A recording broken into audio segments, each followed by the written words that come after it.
everyone. Welcome back to Poppin' In with Alexa and Molly. I'm Molly. And I'm Alexa. And Alexa, what are you popping in with today? You know What's what? been poppin'? I feel like a lot of things have been popping, but I was thinking the other day, well, first of all, I was telling you last week about a thing that was pissing me off. Oh, but pissin'. yes. Not when it should be poppin'. Yeah, exactly. So I'm going to tell you that, and then I'm going to tell you a thing I like. So Okay. The first thing was the Peacock ads really pissed me off because they restarted my episode, and then I had to fast forward through the whole thing to get to the last 5 minutes, and I had to watch every ad. And it was like 90 seconds, it was a 2-minute one, and then I realized I had already watched that episode. So why did it restart me? If I've already watched the episode, I don't need to rewatch the ads. You've got to be kidding me. It was a true crash out too. You sounded angry in those texts. It But it was valid. Yeah. I do hate that. I think Peacock has the worst amount of ads. Yes. But usually, do they have them in the middle of the show? I guess they do. Cause okay, They do, I'll tell you. Oh, they don't for movies. Because what I do appreciate about them is I would just appreciate if streamers didn't have ads in between their movies. That's why it's like so hard to watch something on Amazon Prime or whatever. But Peacock does play the ads at the beginning, which I appreciate, even though it's 100 minutes. It is better than it happening in the middle of the movie. That's true. But it was just one of those days I was already having a bad day. Yeah, I was another ad. Yeah. Ah! Yeah. But and the thing that I'm enjoying is The Minx. It came on Netflix. What is that? It was a show that came on HBO a few years ago, and I meant to watch it. It's about this group of magazine publishers in the 70s, and they start it's a women's not pornography mag, but it's almost like a Playboy for women. Yeah. And it has the guy from New Girl, and then that was probably the only person you would know, but and it's just really fun. It's 30-minute episodes. It's 70s themed. Love that. Yeah.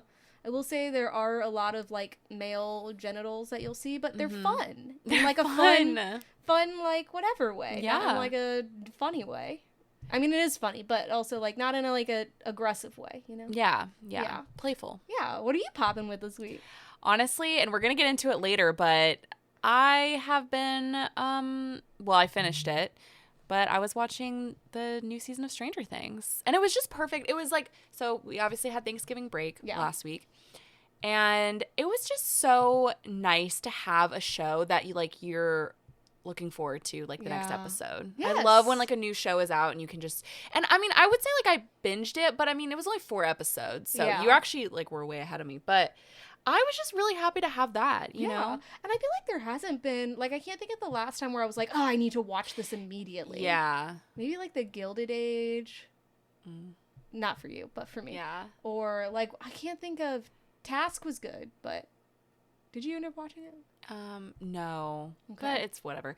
Because I know you want to talk about it today, and we can. But you know what I wish that I did have that feeling about? Because everybody at work will talk about it, and I feel everyone has this feeling about this show, but I just didn't get into it. Was Welcome to Derry. Oh yeah. And I'm it sounds fun, but I didn't like it, so I'm not watching it, and now I feel left out. I forgot about it. And here's the thing: is I think we've talked about this before. Also, when it's week to week, if I'm not seriously hooked, I forget about it. I'm if I can't binge it immediately, I'm not into it all the time. Or even Palm Royale second season has come out, but I'm not watching it until at least over half the episodes are out. Yeah, I basically with Welcome to Derry, I actually just watched the 5th episode because I heard. Well, I haven't been watching it. I literally only watched the 5th episode because I heard that Big P showed up, so I was oh, let me tune in. It was very boring. I didn't know what was going on. Yeah. And of course they showed him for a minute, so I don't even know. But anyway, let's get into our topic. Yeah. We're finally able to talk about Wicked for Good. I was about to do the battle cry, but instead it was going to be that's what it keeps coming out as whenever I try to do the defying. Yeah.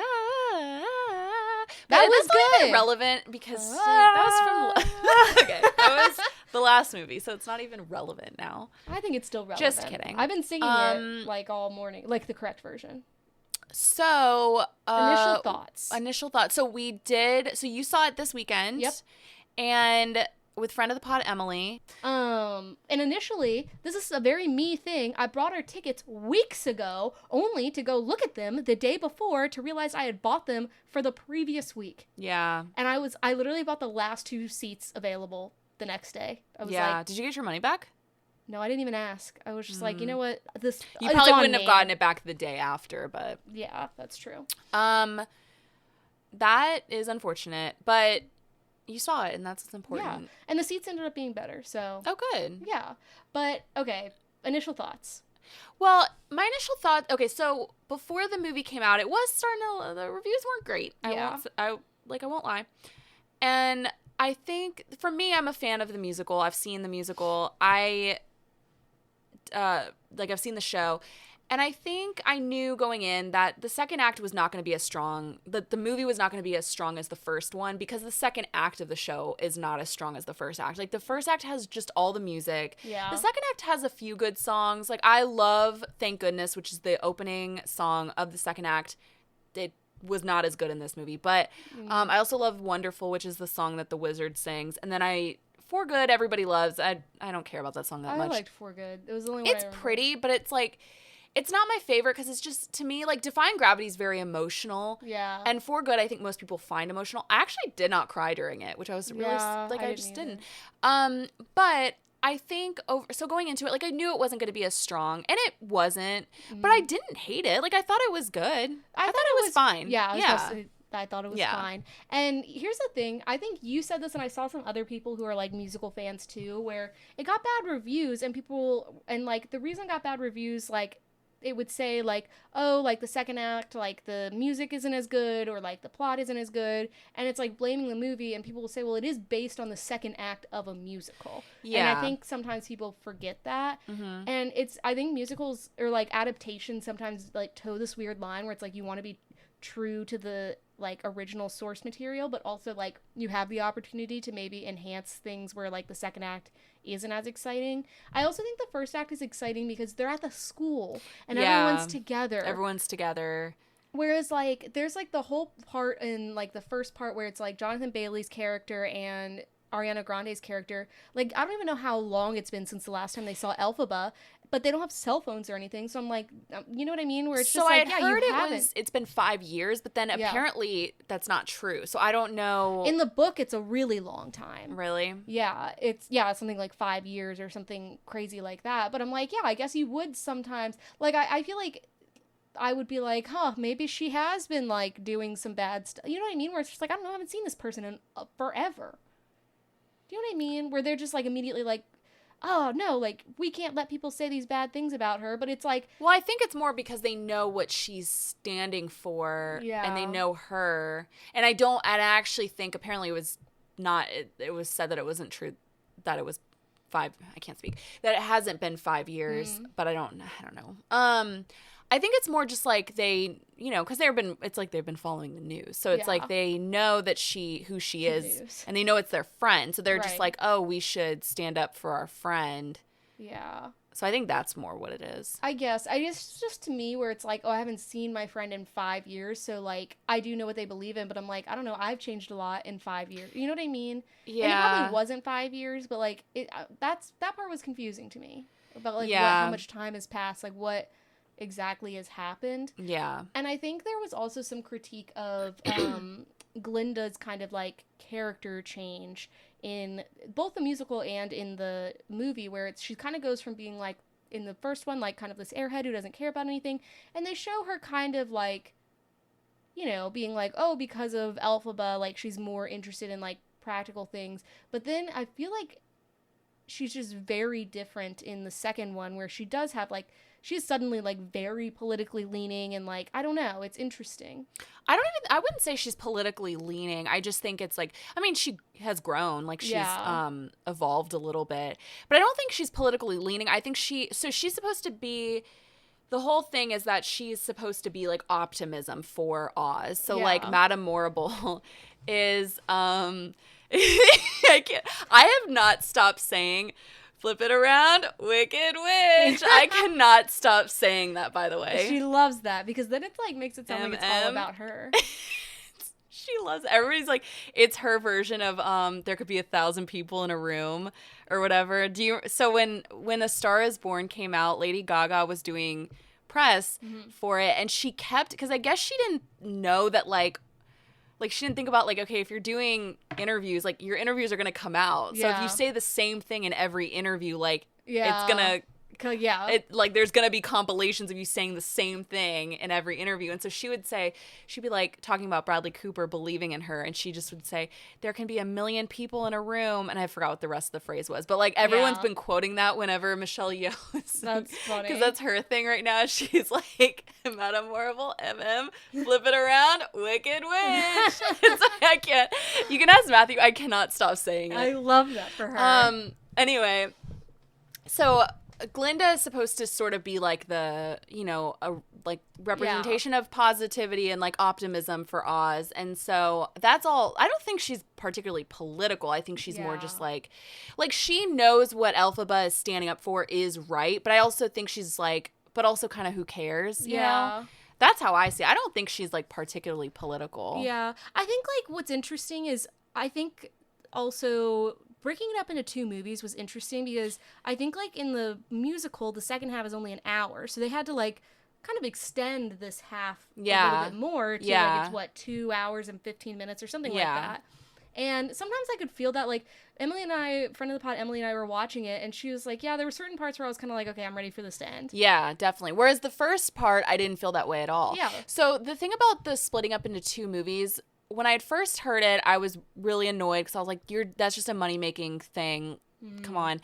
But then it is such an epic story that like when the movie came out and it was so good, the first part really was very good. Yeah. I was like, okay, I understand now why he split it up into 2 movies. And I actually think that was the right call because it wouldn't have been as good if they had tried to cram both parts into that, into 2.5 hours or whatever. Yeah. But I think then with the second act, I was like, dang, I hate that this was its own movie, kind of. Because it's just not as strong. But I also think Defying Gravity wouldn't have been as emotional and impactful if it had all been one movie. Yeah, that's true. And I think also what makes it less strong is it kind of reminds me of Stranger Things, where it's like, oh, some of the seasons, like, all the characters are separate, and I don't like that as much. And I think, like, I really liked the first part because it's like, oh, all the characters are, like, interacting with each other, whereas this one, they're a lot, like, more separate.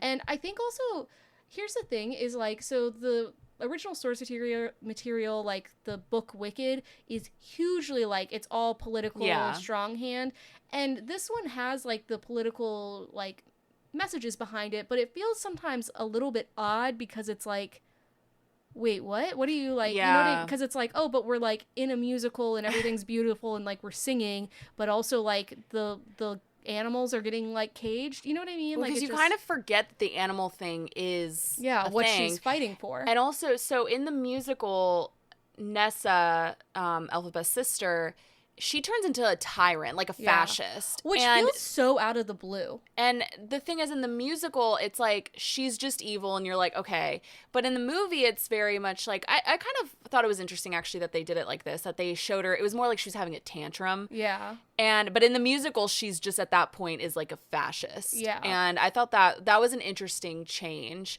I hated her character so much, I did too. When they dropped that house on her, someone behind us in the theater said she deserved it. Yeah, she did. She was horrible. And it really, the whole movie, you just feel so sad for Elphaba because everybody just really does turn on her. Like, her dad hated her. Her sister never appreciated her. No one, like, even all the animals who she was fighting for and standing up for.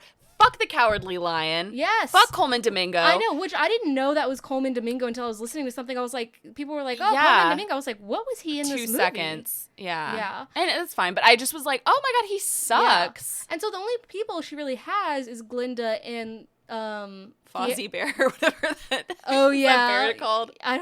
Something, whatever. It looks like the bear from like what's that bear family? The Berenstein Bears? Berenstein Bear, yeah. And she was like, she kind of turned on her too. Well, not turned on her, but she was just like, whatever. But what was I saying? Oh, so she really only has like Glinda and like Fiyero. And honestly, when Glinda gets pissed about the whole Fiyero thing, like, Elphaba almost like kind of, she's like, oh, it wasn't supposed to happen. Then the next time she sees her again, she's like, I guess mad about like her sister, whatever, which fair. But like, but why fair? Her sister was a bitch to her, so Yeah. who cares that she took the shoes? and like also why do you care? I think Glinda can still be mad that you were in love with her fiance Yeah. and not gonna say anything. Yeah. God, you're just a clock tick away from a punch. Like, that's crazy. And the clock tick, that was one too many times. It was funny the first time. It's off. Like, the first time I was like, oh, clever.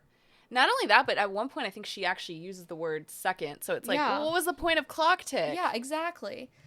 And, like, when they went behind and she was like, just give us a clock tick. And I was like, well, this is more than clock tick, but okay. They were, Yeah. like, talking, her and Fiyero. Well, But, that's like yeah. us saying, like, give us a minute. I know, but I was just like, well, if you're going to create a new saying, I don't know. It just really made me mad. Yeah. And also, like, actually, when we get to the question of the week, I have 2 hot takes I'm going to bring up. Okay. But I just think, like, it was enjoyable, but it wasn't. The first one is enjoyable because it's just, like, fun. And I think the second one has, like, it's trying to say a lot more, but I don't think it's, like, really conveying that as much. So you're not getting, like, what the message it's trying to get across, Yeah. what paired with the fun. Yeah. I agree. So it's like if I were going to rewatch it, I would only rewatch the first one. I have no desire to watch the second one. I haven't rewatched the first one. I haven't either, which is, like, I really liked it. I don't know loved why it, but didn't. for some reason I have no, like, I haven't been drawn to, which friend of the pod, Megan, is not a musical fan Yeah. at all and had never seen Wicked or knew about it really, but she has, like, watched Wicked, like, part 1, Yeah. like, 100 times. I think it's funny. You know what's crazy is, like, they've been filming this for so long. I heard this, Ariana Grande was on Amy Poehler's podcast, and she, like, John M. Chu. M. Chu, yeah. Well, we're whatever. we're on a first and last name basis, me and him. yeah. No, I'm just kidding. Apparently his wife had, like, 3 babies because he What? missed the Not premiere. 3. And she was like, yeah, he's had 3 babies in the time that we've been, like, making these films. That's crazy. I was like, whoa. I want to talk about him for a second because a lot of people really rag on him as a director, and I didn't see it in the first one. I was like, I think the color is fine. I talked about this last week where I'm like, I'm sick of this conversation about, like, there's not enough color. It looks fine to me, but I'm also not a cinematographer, so what do I know? But it doesn't bother me so much. But once someone pointed this out, I could not unsee it.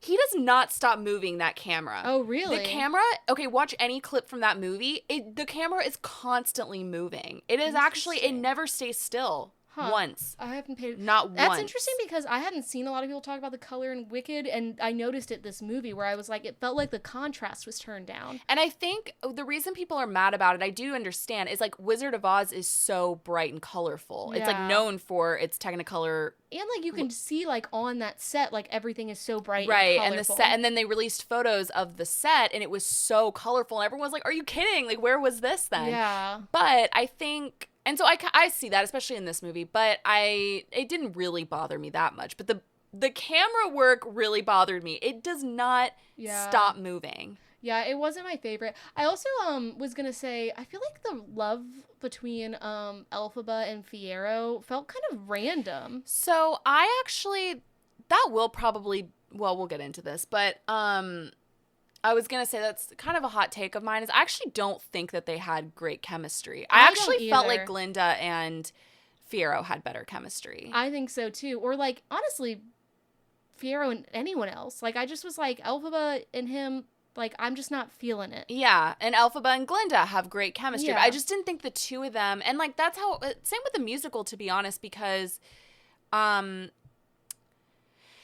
don't know, like, I think, so obviously in the movie, I guess we never said, well, we're getting into spoilers, but I just didn't feel the need to say that with this one. Yeah. But yes, we're getting into spoilers. Right. If you want to skip ahead, we post the timestamps in our episode description as well as on our Instagram story. Follow us at PoppinInPod.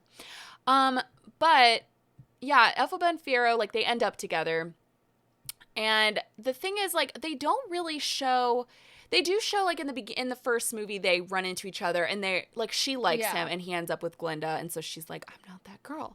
But and then you are. But then you are, and then Glinda's not that girl. But I mean, in this one, like, they have, like, kind of a steamy little scene. Yeah. which was like not that steamy. It wasn't to that me, steamy, which and it's a they kids sounded movie, great together. Yeah. But I just didn't. I didn't feel anything from their characters. You know what also made me mad is when Elphaba and Glinda are having like that confrontation, and Glinda's like, oh, like basically like you stole my fiance, you like are with the man I was gonna marry, and Elphaba says something I thought was ridiculous, where she was like, it's not my fault that you didn't think that someone like him would want to be with someone like me. And I'm like, That's not her fault. I said, yeah, I don't think she was thinking that. I think she was probably thinking, oh, my best friend is not going to be with this guy that I love. Like, I don't think, like, what? Yeah. Like, I was like, yeah, she's not going to be like, let me save this guy for my best friend. Yeah, like, that was... like, she didn't know. She had no... It's not like... And also, it's not that they were fighting over him at all in the first one. It was... Glinda was with him. Mm-hmm. And she just thought she was with him. Like, it's not like there was ever any moment where Elphaba was like, hey, I like this guy. And I also never understood why Fiyero, like, was going along with Glinda in the beginning. Like, why he's like, he clearly isn't in love with her, but he's like, yeah, like, we'll get married. And honestly, it made me lose a lot of respect for him, where he's just like... He's just like, if it makes you happy, I'm always happy, or whatever. And I'm like, well, I felt cruel. I think in the first one, it was sort of like he's shallow, or at least he comes off as that, or he tries to come off as this party boy, and like shallow, similar to what Glinda would, was like they were in the same circle. But then when he met Elphaba, he realized like, oh, this is this is kind of this is who I'm interested in, or whatever. And he sort of had the same values as her. Right. But I think like surface level, it made sense for him to be with Glinda. Right. Yeah. And I think it was also that thing of like, well, she was kind of an outcast still. So, you know, whatever, they were in college. They just were shallow maybe. But now he's like, wait. Yeah. He looked so good before he became that scarecrow, though. I literally I kept turning to Emily and I was like, God, he's so fine. He's so hot. But the thing is, so when he turns into the scarecrow, which by the way, even though I've seen the show, I was confused how he turned into the scarecrow because I don't think they showed it. So this was the one thing I wanted to see in this movie, because actually I knew he did turn into the scarecrow, but I was curious as to like why. It happened to be the exact moment I went to the bathroom, so I missed it. So when I came back, they like panned to him and he was the scarecrow, and I just like. Did you know it was him though? Well, yeah, because I'd like seen like the whatever, but just like seeing his face as a scarecrow like made me laugh out loud. I was like, oh my god, looked like Ryan Reynolds, which is what everyone's saying, but it's so true. Yeah. And also, so if that was another thing that people were mad about, was like, if you've seen what he looked like in real life, like how he looked as a scarecrow, it looked really it actually makes me uncomfortable, the scratchy, like, yeah. But in the movie you can barely see his like all the visuals, and it's like somebody worked really hard on that, and for some reason it's like, I guess it's the lighting, so I guess now I know why everybody freaks out over the lighting. You really can't see how crazy it looks. Yeah. And I felt like there wasn't enough of him in this movie, or honestly there wasn't enough of like any of the side characters to me to like really get invested in any of them. Yeah, Bach was I felt like bigger in the musical. He does like March of the Witch Hunters, and like they show that, and I thought the Tin Man transformation was really cool. Yeah. And so I think, okay, so to go back, they did show how he turned into the scarecrow, but it was like a little confusing. I didn't feel like it lined up. So she does it because she's like, okay, let me like come up with a spell so his bones don't hurt or whatever. Yeah. And that's where she's like, Melikanana, like whatever. You probably missed it, I guess. But I actually, whenever she does spells, I don't know why, but it cringes me out. I'm just like, wait, what? It's very like emo, like, I don't know. But so she turns him into the scarecrow. But for some reason in the movie, because both my mom and I walked away from it not knowing how he turned into it. So they obviously didn't do a good job of really showing it. I think they didn't do, like, I just wanted a little bit more build out of some of these side characters because I didn't care about them. And so, yes, that's true. And the other thing with this movie is because they had to fill up the movie, because the second act just does not have as strong of music or as many songs, they added like 3 or 4 original songs. Yeah. And they were all fine. I think they were written, because I was like, wow, these sound like they'd be in Wicked. And they were, I think, written by Stephen Schwartz, who does the music for Wicked. So that makes sense. And I get, that's good that they did that. But one of the songs was this like, it was like Girl in a Bubble or something. Yeah. And it was one that Glinda sings. And it was so Ariana Grande. Yeah. Poppy. And I think a lot of people were actually not really vibing with it. Yeah. Which surprised me. I've heard the opposite. I've really? I've heard both.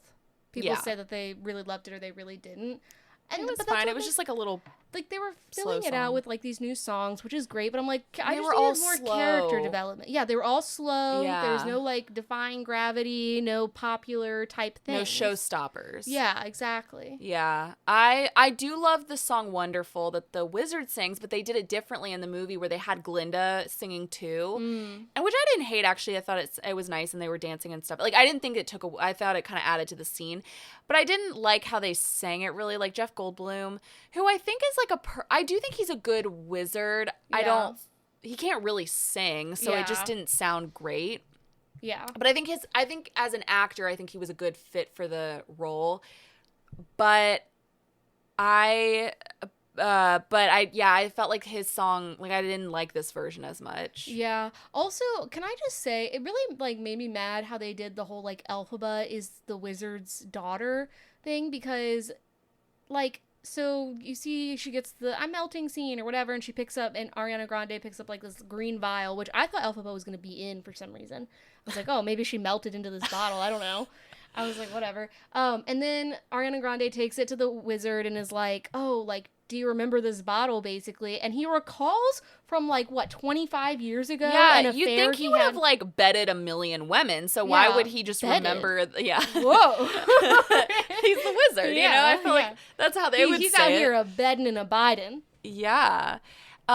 They do. So they show it in the beginning of the first act or first act, like Yeah.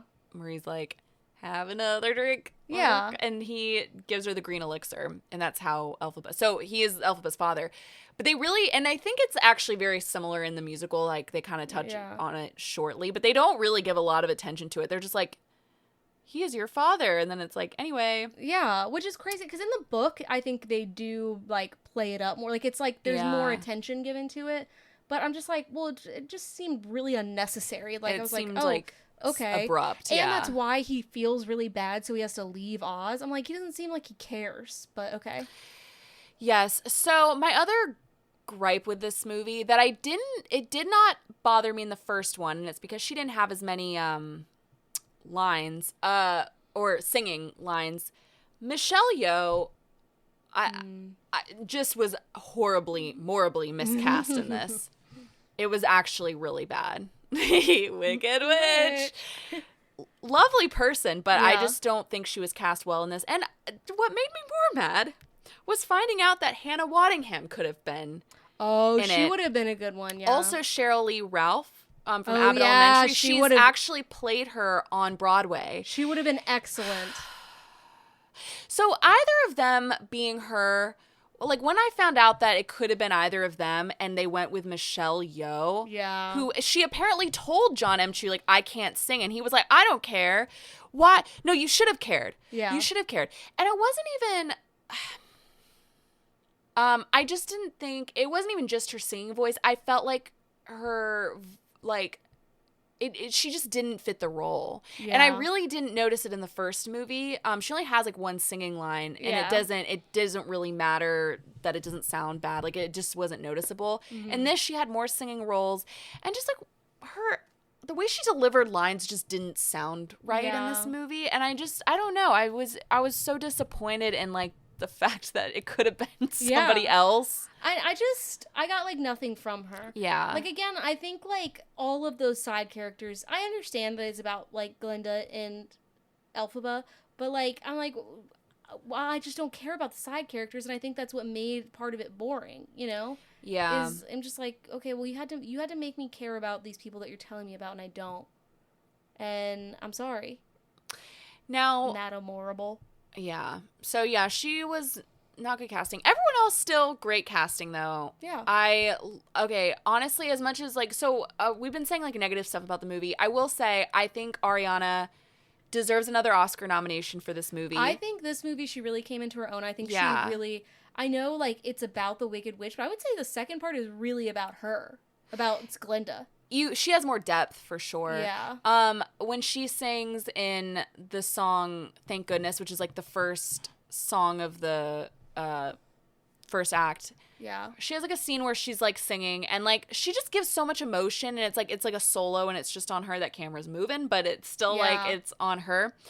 And it was so emotional and she just did such a good job in that scene that I was like, oh, I'm sure she will be nominated again. I'm sure Cynthia will too. But like Ariana really stood out to me in this movie. Yeah, she really did. And I think like, whatever you think about Ariana Grande, she's so talented. She's a talented little witch. Yes. And I want to come just to touch on this really quick, because last week we talked a little bit about, we tried not to, but we did, I think, eventually kind of start talking about like our concern about like, some of the, just how she and Cynthia Erivo have like looked and as well as like acted in this like during the press tour. And Ariana Grande has since come out and like talked about the body shaming again. Really? And a lot of people are like, see what you've done. I'm just saying, like, if anyone was offended by our last, I actually don't take back what I said. I still am abiding. I think it's still worrying, and I think it's still this isn't relevant at all. But I wanted to come back to that because I don't know. I think it's interesting that she came out and said something. Yes, we shouldn't body shame, but I think it's more just, again, out of concern. think it's more body concern, and especially because you're in a lead role for something like this, and a lot of little girls are going to see you. And I think like I think it's our whole culture right now in general with like, we're going back to like 2000s, like cocaine skinny, where it's just like, I think this is maybe just not a good look for someone who is going to take on this huge role model role. And it really stood out to me in this movie, I guess, is why I brought it up, because but that being said, I do think to go back, because we were saying all that, but we were also saying like how talented she is. Yeah. And she just, I really think it's interesting, because Ethan Slater was interviewed about, like, he was doing an interview, and he said like, because somebody had mentioned to him like, isn't it great that like a pop star, she did it right, like she was a pop star who became an actress, and she actually was really successful at it. And Ethan Slater was like, and say what you will about him, but this is true. He was like, I don't think that she was a pop star who became an actress. I think she's just always been good at both. Yeah. And it's so true. Like, you really, she first and foremost is to me an actress. Like, she was on Broadway before she became famous. Oh yeah, that's right. So I think she's always been meant to be a stage actress. Yeah. Well, she was on a Nickelodeon show before she became a pop star. Right. And she just also happens to have like a beautiful voice. Yeah. And like great stage presence. She's good at like impressions, like she's funny. She has the whole like talent package. Yeah, totally. Yeah. One thing I was going to say, I didn't love the like flashbacks to her being little. I thought that was I didn't corny. Think that little girl actress was very good either. And I didn't think it was needed. I don't know if she wasn't good. I just didn't think it was needed. It felt corny. Yeah. I was like, okay, I get, like, didn't we already go through this whole thing about her not having any magic powers? Like, I know, and we didn't. I don't know. Showing Elphaba in the first movie made sense. Right. I still think about, again, like I didn't really get emotional at all during this movie. I thought I was going to, but I didn't. Like, Defying Gravity was actually so impactful. Like, I was crying at the end of the first movie, because that scene where they show her like falling and she sees her little self in the window. I don't know if you remember it, but like during Defying Gravity, she's on the broom, and then she sees herself, like her little self, and like it really made me so emotional. And I didn't think it was necessary to show a Glinda child. It just but yeah, it just felt strange. I mean, I think, like, again, it was fine. It was the first one, great. The second one, not as strong. Yeah. And I think, again, the critics, like, there was one where they were like, oh, there's, like, an aptly named Madame Morrible or whatever. And it's like, I think they're forgetting, like, this is adapted from an adaptation. You know what I mean? Like, this is, they didn't pick those names. And also, like, whatever. Oh, yeah. Yeah. So, I don't know. I thought they were saying aptly named as in, like, Michelle Yeoh was horrible, and I was like, maybe that is what they meant. Maybe, yeah, actually. But yeah, that's really all I had about the. Yeah. So you posed a good question of the week. Yep. If you ever go ahead. Do your little thing. If you ever want to answer our question of the week, follow us at Poppin' In Podcast on Instagram. We post a question every week. We would love to hear your answers. But this week it's about Wicked. Yeah.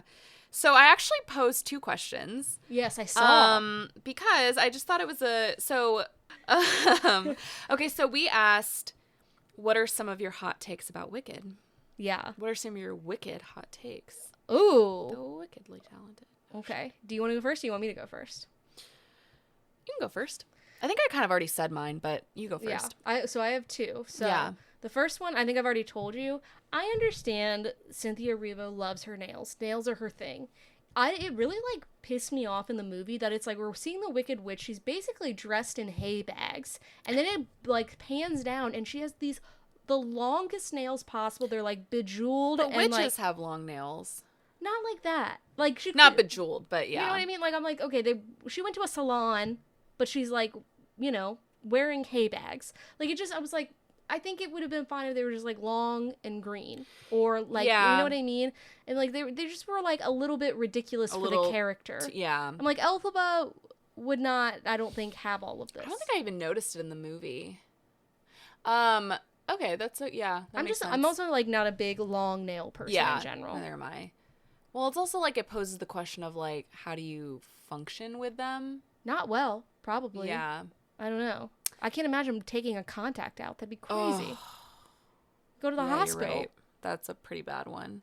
God. I actually saw her getting like ready for her like in the makeup chair, and they painted her stomach green too. And people were like, "Why would they paint her stomach?" I was green? literally wondering that same thing. Yeah, it's not like they showed her shirtless or anything. When they were about to have like the like steamy scene, yeah, I was like, wow, she probably saved like a lot of money because she never like shows any, or not money, a lot of time because she never shows the rest of her body, so it didn't have to be green. But they just went ahead and made it all green. Maybe it's like a method acting thing where it's like she can't be Elphaba unless she's all green. I'm just imagining every night when she showers, and it's just like I'm picturing the water like going down the drain, and it's just like straight like jello green. Hopefully it doesn't like affect her skin in the long term. That's one thing because in the original Wizard of Oz, and it's like they didn't know those things were like bad for you then. Sometimes I'm like, oh, hopefully like our science is good enough to like. I'm sure by now they have like pretty solid makeup artists on that shoot. Because I think it was all the Tin Man was incredible. Yeah, that was good. Scarecrow. You know what, though? Why did Fiyero... I forgot to ask this question earlier, but, like, why did Fiyero end up with Dorothy? I don't know. I was wondering that, too. The cowardly line in Tin Man makes sense because, like, they hated her. But why would Fiyero have been with her? I truly don't know. I was hoping you'd have the answer to that. No, I don't know if there was like if anyone knows, let us know. Yeah, I don't know if they say it's probably like a front type thing where it's like, oh, like I hate her too. I don't know. I did love how they showed Dorothy, and I'm sure that a lot of people who haven't seen the musical probably weren't expecting this, but like they show just in the musical they only show her silhouette. And then in the movie they show like just the back of her. You never actually see her as like she's just a figure.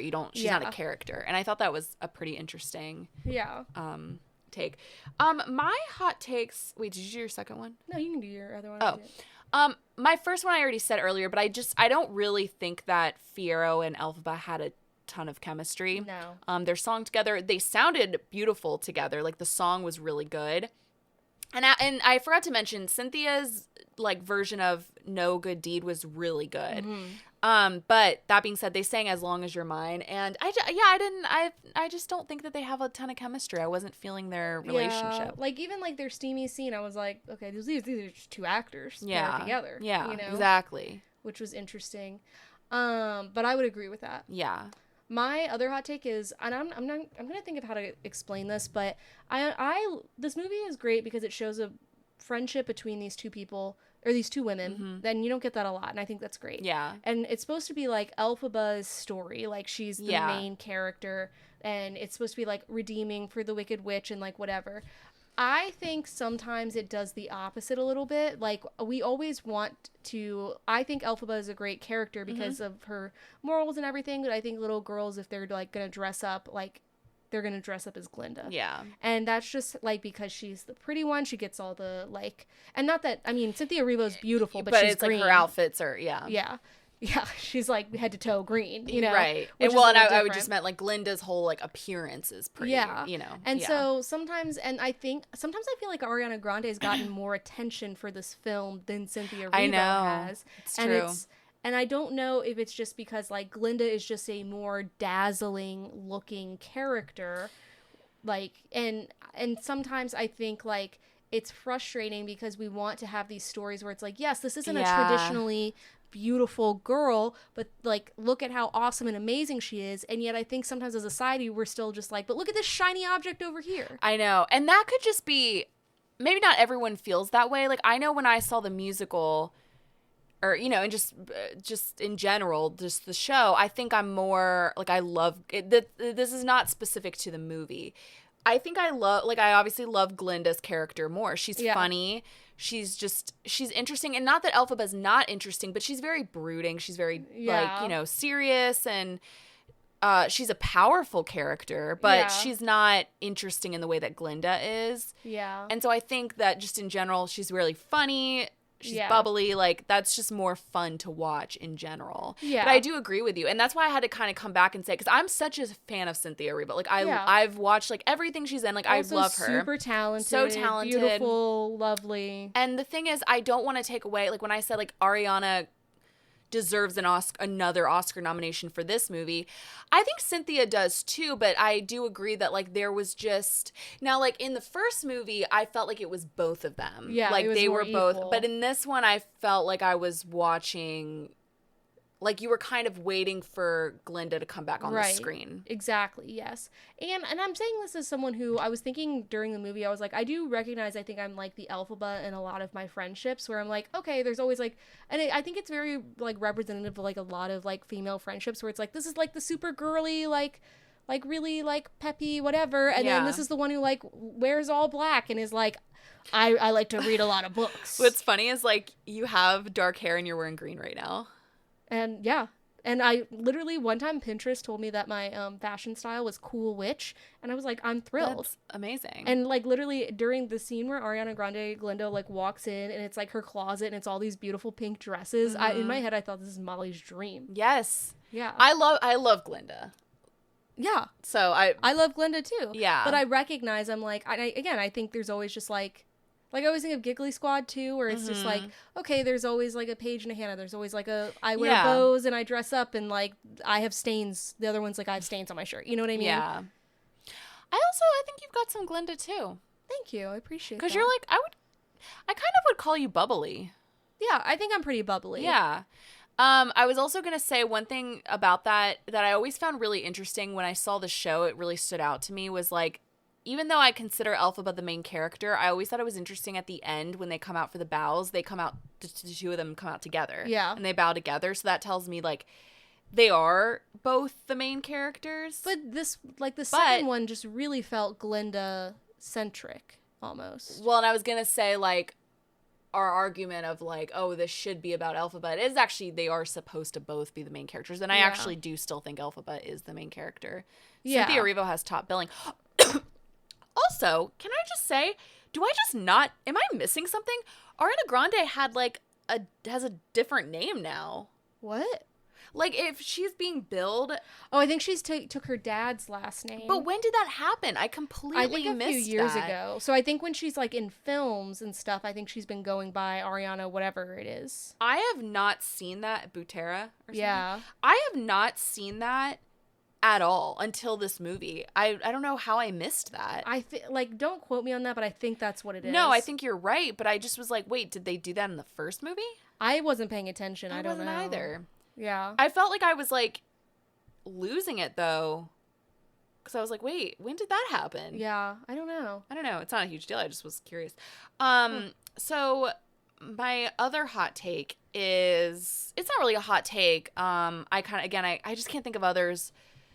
I would say that my other hot take is just that Michelle Yeoh, even though, so I only know her from Everything Everywhere All at Once, and she won an Oscar for it, and that's all I've seen her in, and as you know, I did not like that movie. I love that one, but yeah.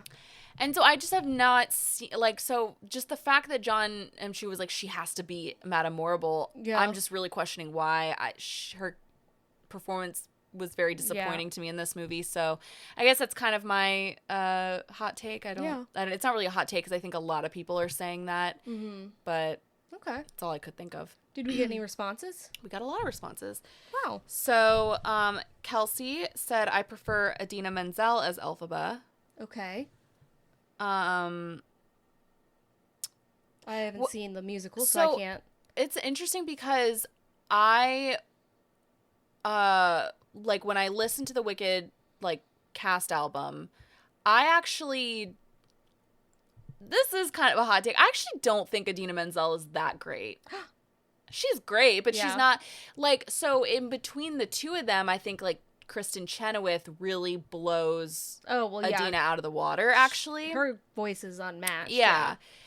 And I'm not saying Idina, okay, I take that back. She is incredible, but like when we saw the show, like everyone was like, wow, this actress is way better than Idina Menzel. Yeah. Like the one that played Elphaba in the show that we saw. Mm-hmm. So I don't know. It's interesting. I've never been like a huge Idina Menzel fan. I haven't seen it, but that's interesting. Okay. Yeah, it's an interesting take. Megan said Michelle Yeoh was trash. Okay.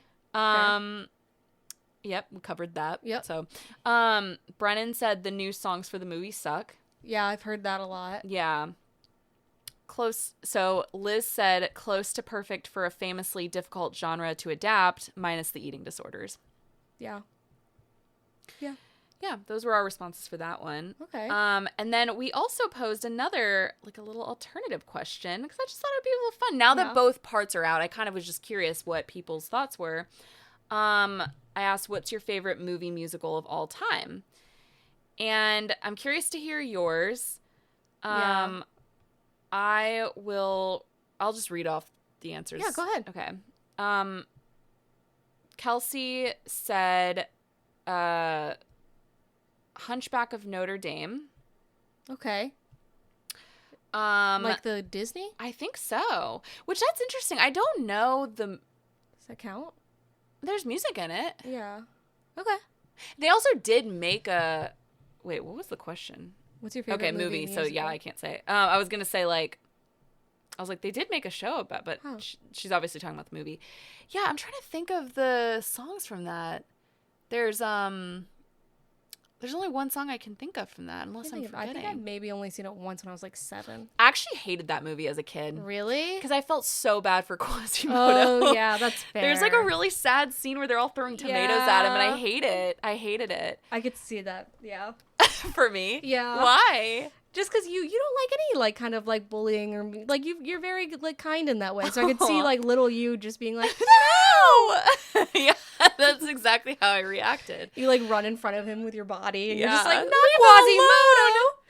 Quasimodo. No.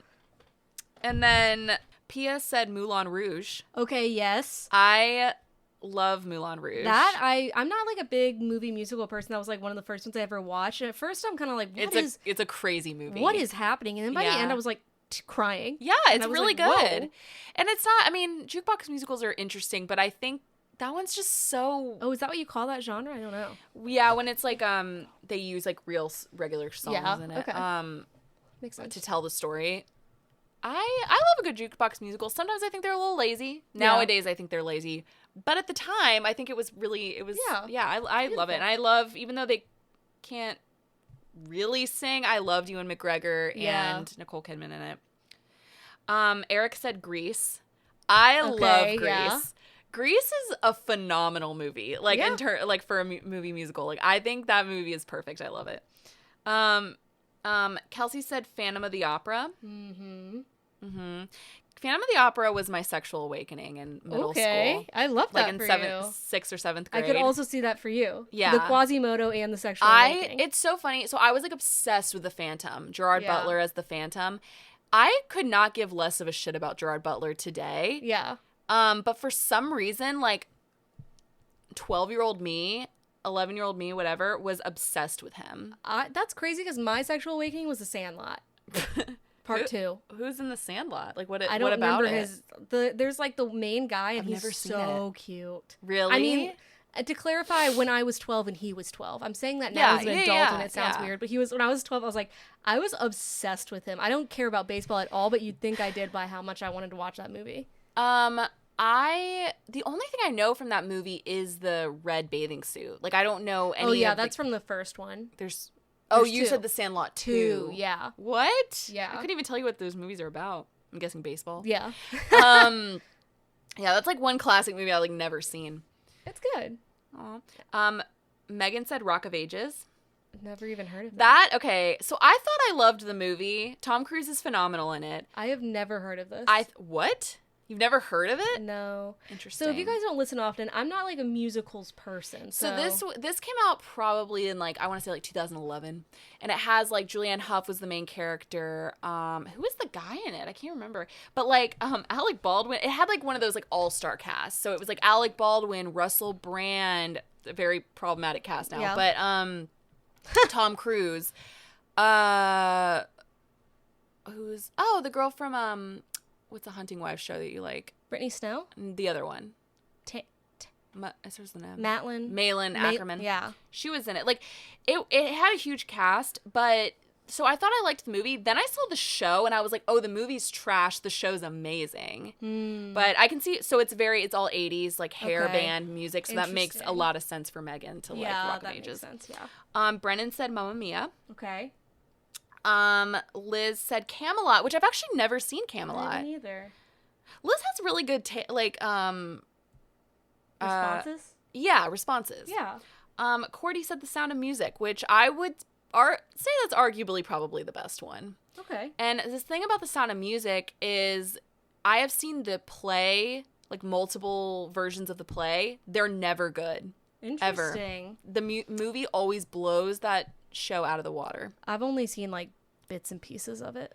The movie? Yeah, I've never watched it like from beginning to end. Okay, I have to tell you guys, I am like such a not a musicals person that but it's so much more than that. I know, but so I was telling literally the story on Thanksgiving. I was like, me, Molly, and her mom went to go see The Color Purple, and I was sitting in that theater, and I literally like they started singing, and I immediately texted Chris. I said, "Did you know The Color Purple is a musical?" Yeah. And he was like, "Yeah, everyone." I was like, "I saw the Whoopi Goldberg one. And well, there was no singing." And I was just like, but they made the musical after that, I think. I thought it was before. I don't know. No. But anyways, and I was just like, oh. And it said I enjoyed it, but I'm like, there's only like one musical, maybe two musicals I would watch more than once. What do you not like about, I'm just curious about this. I'm not like judging you, but when people say they don't like musicals, I'm like, what is there to not like? Because if you like music, like good music, then what's bad about a musical? I think sometimes the music takes away from the story, and also like not every song is a banger. So then you're just sitting there being like, okay, bored. Like there's a lot of songs. Yeah. Where I'm like, and sometimes I hate them telling the story through the music because you can tell they're like really trying to like fit in certain words or certain things where I'm like, we could just say it. Oh my gosh, probably my favorite genre of music is like Broadway. I know, and that's like I know people really love it. I know. I just am not. To me, musicals are so happy. Like they genuinely they give me happiness. So it's like so like I'm not saying it in judgment. I'm truly asking because I'm just like, wow, like how could someone not like musicals? But I understand that people don't. But that's why I want to know because I'm like, it brings me so much happiness. I can't imagine not liking musicals. And there's like I used to love the Wicked soundtrack. Like I love certain songs, but I'm like, well, if I want to listen to music, I'll listen to music. If I want to like hear a story, then I'll watch a movie. So then when you watch Wicked, like, do you have the same feeling? Yeah, that first opening song that I know you said you loved, a lot of people loved. They fucked it up in this movie. I literally was like, let this song end. No, they didn't do maybe I didn't say this, but I think in the musical it's way better. In the movie, I don't think they did a good job with it, except for Ariana's part. And I think like, I don't know, like sometimes again, I'm like, if we just hadn't been so focused on the music, maybe we could develop these characters more. You have been saying that. You've made that point. Yeah. And I feel like that in a lot of musicals, which is fine. Insane. Like I think they're fun. Like we saw West Side Story, and I'm like, fun, but I will never be watching it again. Like, crazy. Again, I've watched West Side Story 8 million times. When I was watching Wonka by myself and I didn't know it was a musical, and I said, Timothée Chalamet, open that little mouth, and a note came out, and I said, bye. I literally turned it immediately off. I don't know. I just find it... See, Wonka would make... Like, I couldn't imagine Wonka not being a musical, because, like, both Willy Wonka and Charlie and the Chocolate Factory were musicals, kind of, so... I guess I never thought of Charlie and the Chocolate Factory as being a musical because it felt like a movie, but... They burst into spontaneous songs. They do, but I guess maybe because I was a kid, so I don't know. Willy Wonka definitely is a musical. But like, because I guess The Wizard of Oz is a musical too, but I never think of it that way because also the songs feel shorter and like just a little bit, I don't know. Again, Yeah. sometimes I don't love the song, so I'm just like, okay, fast forward. Yeah. I literally fast forwarded through all the songs in Wonka. I would too, because I've heard some of those and they're shit. And Yeah. I wouldn't watch the movie anyway. But And I fast forward through a lot of songs if I watch musicals on my own. I do kind of like that one that's like strudel, noodle, pumpkin I don't know. I made those words up. No, I don't know what that song is, but no, those are strudel, pumpkin, noodle are words, so could be. That was not the lyrics, but it was strudel. It was something Yeah. strudel. But I loved Moulin Rouge, and I like a jukebox musical because I'll be yeah, honest, because you sometimes, know like, the songs. because I know the songs, and sometimes I'm not sitting through songs that I don't care about, which is fine. Like, again, I wish I liked musicals because I'm like, it seems like it'd be so fun. It's so fun. It brings me like so much joy. Like when you and your mom, you go to New York and you watch Broadway, and I'm like, that seems great. Like, people get really excited for it. It's but so wonderful. I mean, I respect it. I was just curious. Phantom of the Opera is my number one top, and I think it's also because I played the music in high school. So you're gonna say I played the Phantom for some reason. I don't know why I thought you were gonna say why that. wouldn't it be Christine? Why do you immediately go to Phantom? Well, that's what I meant. I thought you were gonna say like you played a character. Yeah. Excuse I'm me. And that music is truly beautiful. There's not a song in that musical that's bad. Like that I'm like, let's get through it. I'm like, let's blast that organ. There's a couple in there that I'm like, let's get Which let's get through ones? this. Well, okay. No, No, that's obviously not what I'm talking about. That's obviously a masterpiece. I think when she's like singing to her grave, like what's the song called? Wishing you were somewhere here. Beautiful, but I want it to end. You know, it's a snoozer. Yeah. No, okay. So is Phantom of the Opera your answer then? If you had to pick, a hot take. What? I do not like Hairspray. Molly, this ends the podcast right now. That was not what I thought you were going to say. I've What a seen psychotic take. I've seen it, and I was like... The movie? Yeah. The movie's wonderful. I was like, it's so not for me. good. I like Grease. I was just thinking yesterday because I listened to Big Blonde and Beautiful probably once a day. I'm not joking. And I was thinking, I was like, Queen Latifah is so good in that movie. You're insane. That's an insane take. I'm judging now. I'm officially what my dad judging. said to me at Thanksgiving? He said, he was like, of course you're seeing Wicked. Didn't you love The Greatest Showman? And I said... Okay, now that I won't. I turned to him and I said, I've never seen that. And he said, yes, you have. You were obsessed with it. And I was like, no. And he was like, maybe it was Olivia. I said, certainly not. I said, I don't know what daughter you're thinking of. So here's my musical hot take that no one asked for. I'm combining the two questions of the week. I hate when people are like, when someone's like, what's your favorite musical? And somebody says The Greatest Showman. Ew. Yeah. That gives me the biggest ick. That music is, I've never even seen it, but I just know that music is ill. Yeah. There's a movie with Hugh Jackman coming out where he's like playing a singer, and the trailer was in Wicked, and Emily just goes like the trailer, and she's like, was that supposed to be like about somebody? And I said, I don't know. Neil Diamond. Oh, really? Yeah, well, and I'm so uninterested. And it's like him and Kate Hudson. I love Kate Hudson, but I was like, I used to love Hugh Jackman, and then I realized I'm like, actually, I don't love his voice. And so you better believe I am not sitting through that movie. Yeah. Where you have to hear Hugh Jackman sing Neil Diamond songs. Like, I love Sweet Caroline, but that's it. Like, what's another one? I don't even know. I don't know. Something about Blue Jeans. Oh. Probably. Anyway, okay, so is Phantom of the Opera your answer then? Absolutely. Okay, so Top mine. tier. Okay, so I'm glad you asked. Mine is honestly probably Chicago. I knew you were going to say that. I think Chicago is the best, like, movie musical, like, other than Sound of Music. Actually, when I saw you ask this question, like the second one, I was really excited because I knew how much you loved musicals. So I was like, I'm curious to see, like, I want to know, like, I trust your take on musicals, even though I don't like them. That's, also, I would say Chicago, and I would also say Sound of Music. But I would say close behind is West Side Story. Okay. Both, honestly. I love both West Side Stories. Maria. Oh, this music is so good. Whatever, I'm not going to get mad. What? I didn't say West Side Story was bad. Just kidding. I didn't say any of those were bad. Here's my question. I'm trying to think. Oh, I love Hairspray. Like, I love Hairspray. Okay. Not a huge fan of Mamma Mia. Really? I don't think... All I think those it's blonde girls? I think it's fun. You didn't see that, and you weren't like, wow, look at me. I love the Look idea. at me, a representation. Yeah.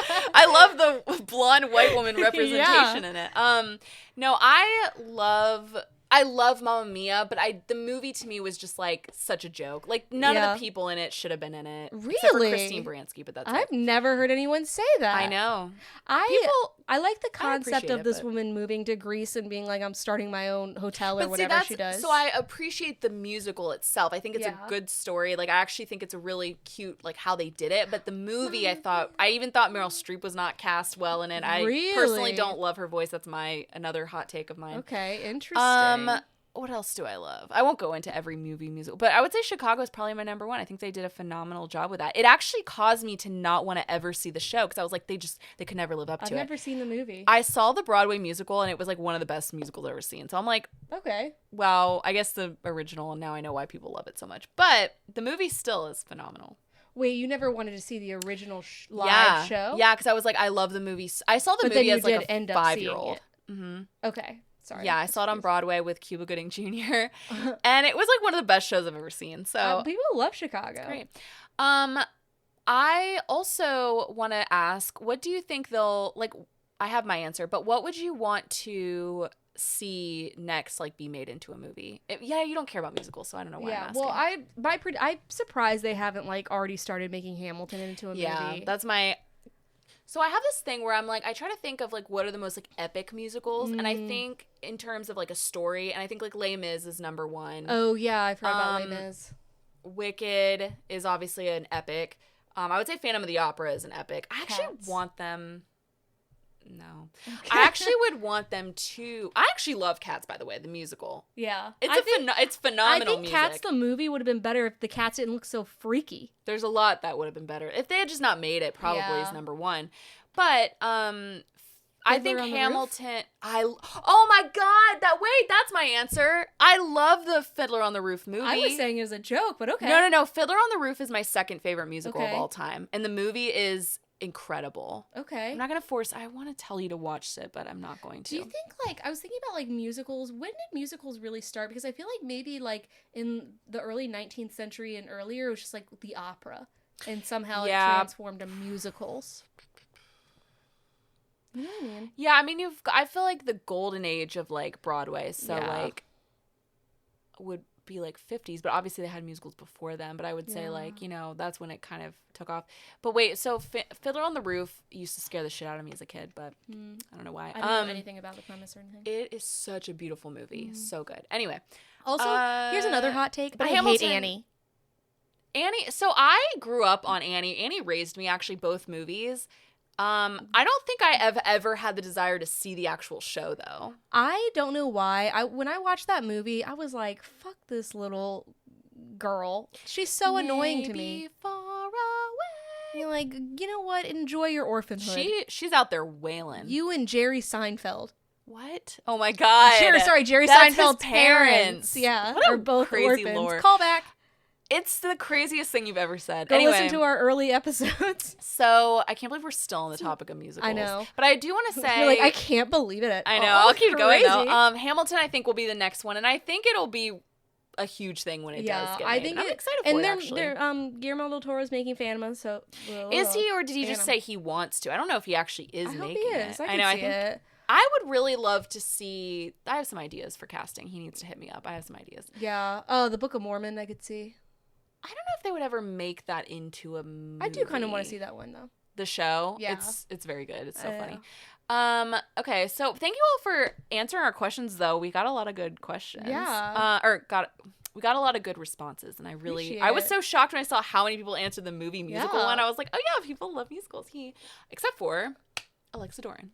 I'd still go see them with you. I know. I still like, and I enjoy. I understand the appreciation. It's just like I didn't grow up on musicals, so I think maybe it's lost on me, It's fine. It's just me and Cindy out here just and enjoying like musicals. Half of the other people in the world who I just meant no one in my life really does love musicals the way that like my mom and I do. Yeah, but I think like it takes like a parent to, like both of my parents were like, no, we won't be watching that. Yeah.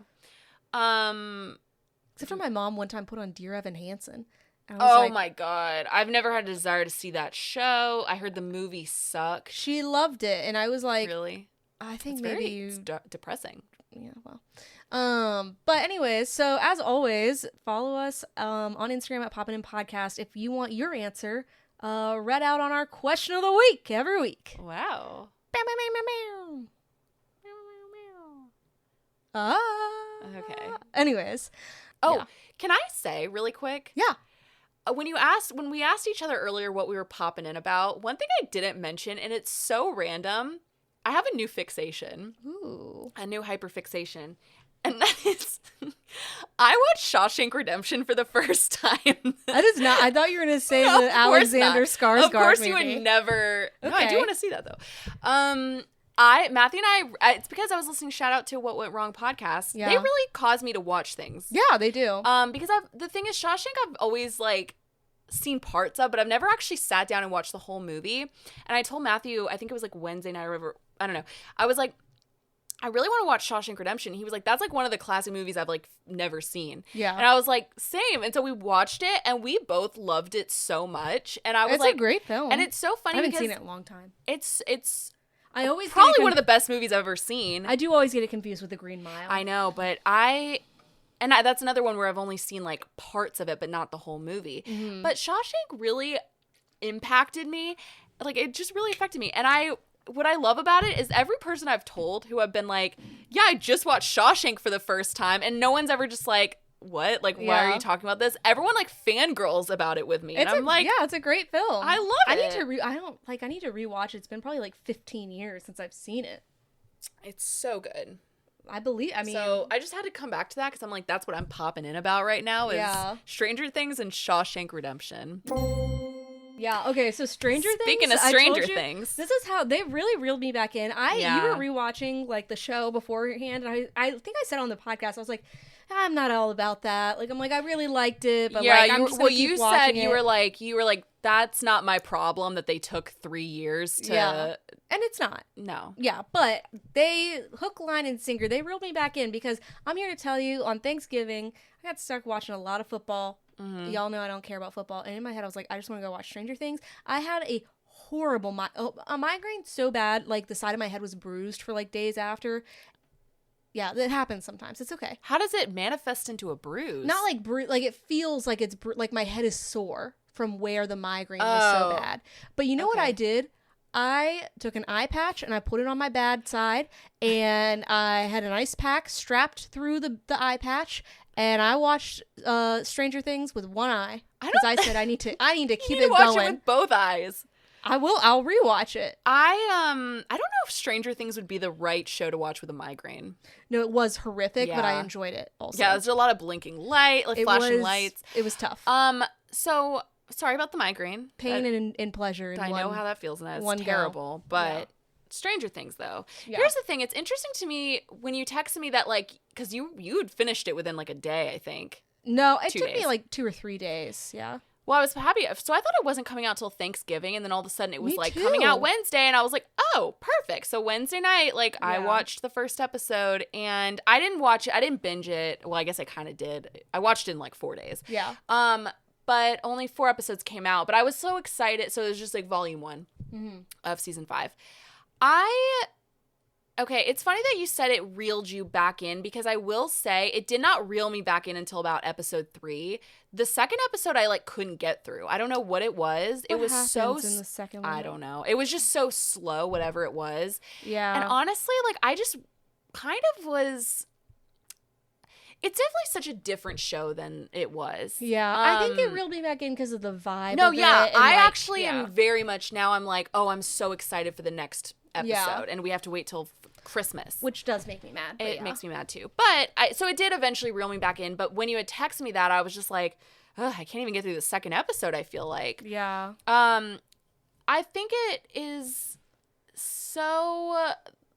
I think the writing has gone downhill. I think I texted you this. I think there's so many characters that are being Yes. introduced that we don't have and there's so much action happening Yeah. that you don't have enough time with each character to really like have them like I can't tell you one standout character from this season like that has been maybe Will most of Will- all, but And it's funny because, like, I think Will, but then at the same time, and other people were saying this too, like, his acting is just not, it's funny, like, It's not child great, actors are sometimes better when they're children. Oh, yeah. I think because there's just no there's no, like, self-conscious. Yeah. And so they were so talented as kids. And I actually still think they're compelling actors. Yeah. I think Gaten Matarazzo, is that how you say his name? I think so. Is really, really good. I think Finn Wolfhard. I really like Finn Wolfhard, and it might just be the writing, but I sometimes don't think his acting is great anymore. But I really like him, so I still, like, I think he has some kind of charisma. I think Millie Bobby Brown ain't it anymore. I'll be real. I think the character just kind of is not great anymore. First of all, if you're a fan of 11, like, if you're, like, watching the show for 11, she was not this. She was just in the same scenes over and over again. Yeah. First of all, when is the government going to figure out that 11 is not the problem? Right. Like, I'm so over this storyline. And it's she was so only weird. with Hopper the entire time. Yeah. And it's so weird that they've quarantined off this whole town and everyone's just like, well, whatever. We're like, I'd be like, the town would be losing their freaking minds. Are you kidding me? They've been quarantined clearly for a while. I know.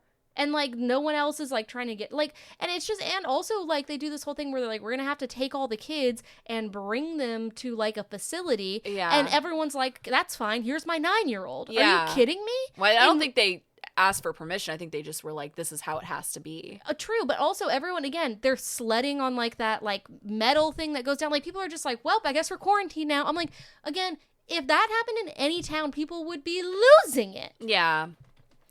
Well, the group is losing it because they're obviously trying to fix everything. Yeah. But I think... So, okay. So I say the writing has gone downhill, yet I still think that there's part... I just really spit hard. Sorry, I had to acknowledge it. Okay.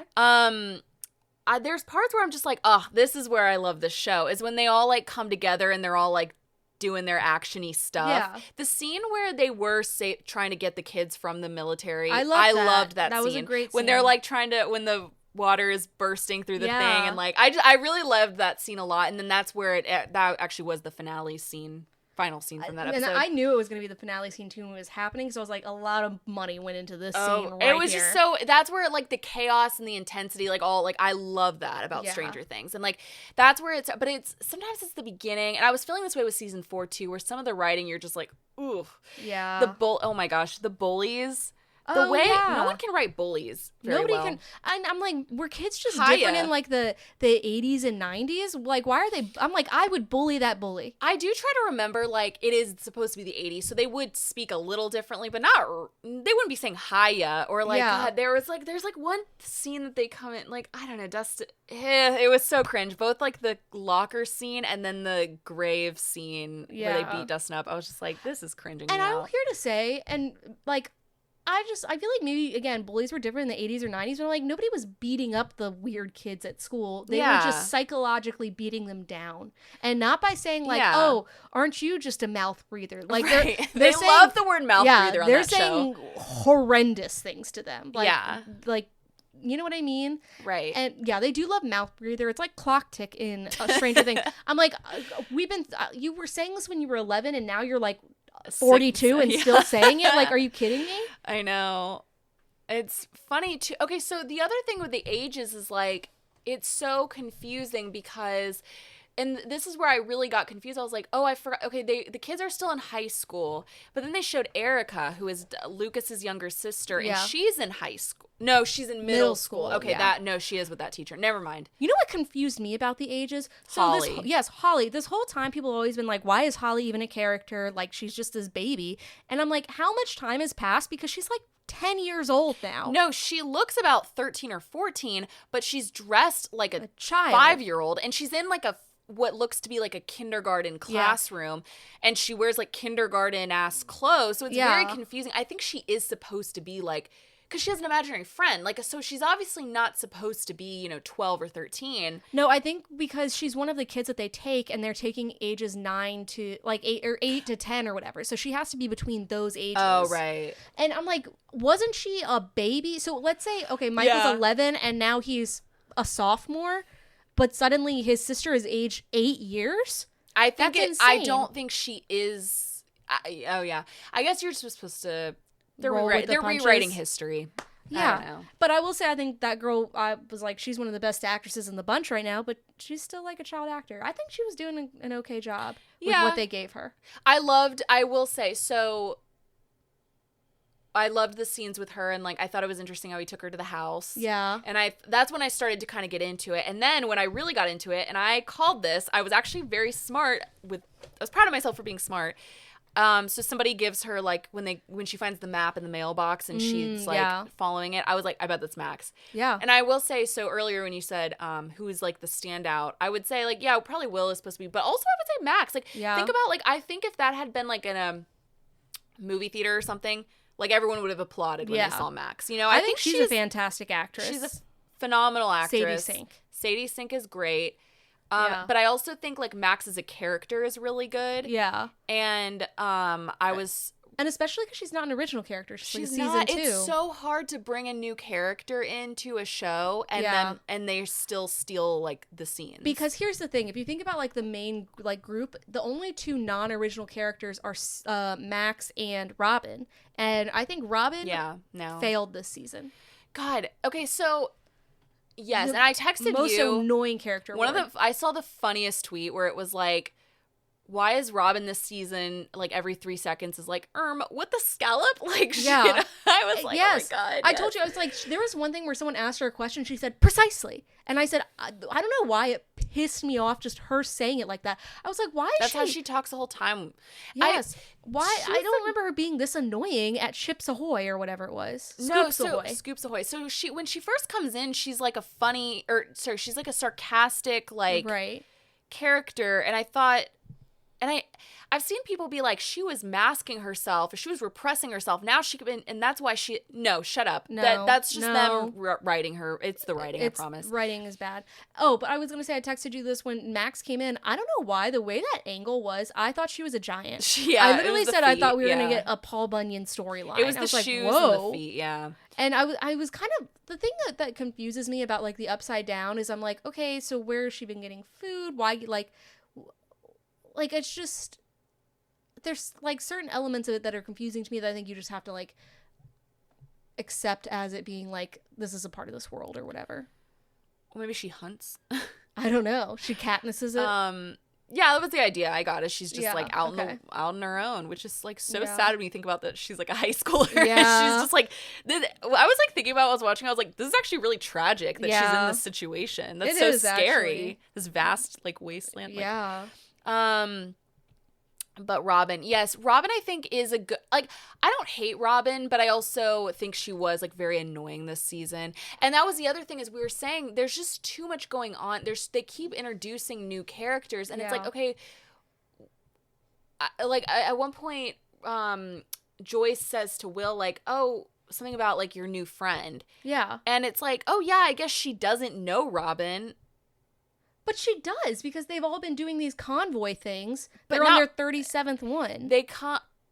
Oh yeah, that's true. Remember? Yeah. Like that's, so it's strange to me. And it also, like, again, there's just certain characters where like, I really like Erica as a character, but I'm like, we just didn't need her really if you're not going to take away a different character, you know? Because now I'm trying to like think about this character and all these other characters, and none of them are getting enough screen time and enough depth for me. Like, I feel like in past seasons, like, I think we've gotten a little bit more depth from people. Like, especially, like, season 2, I think, really built character development.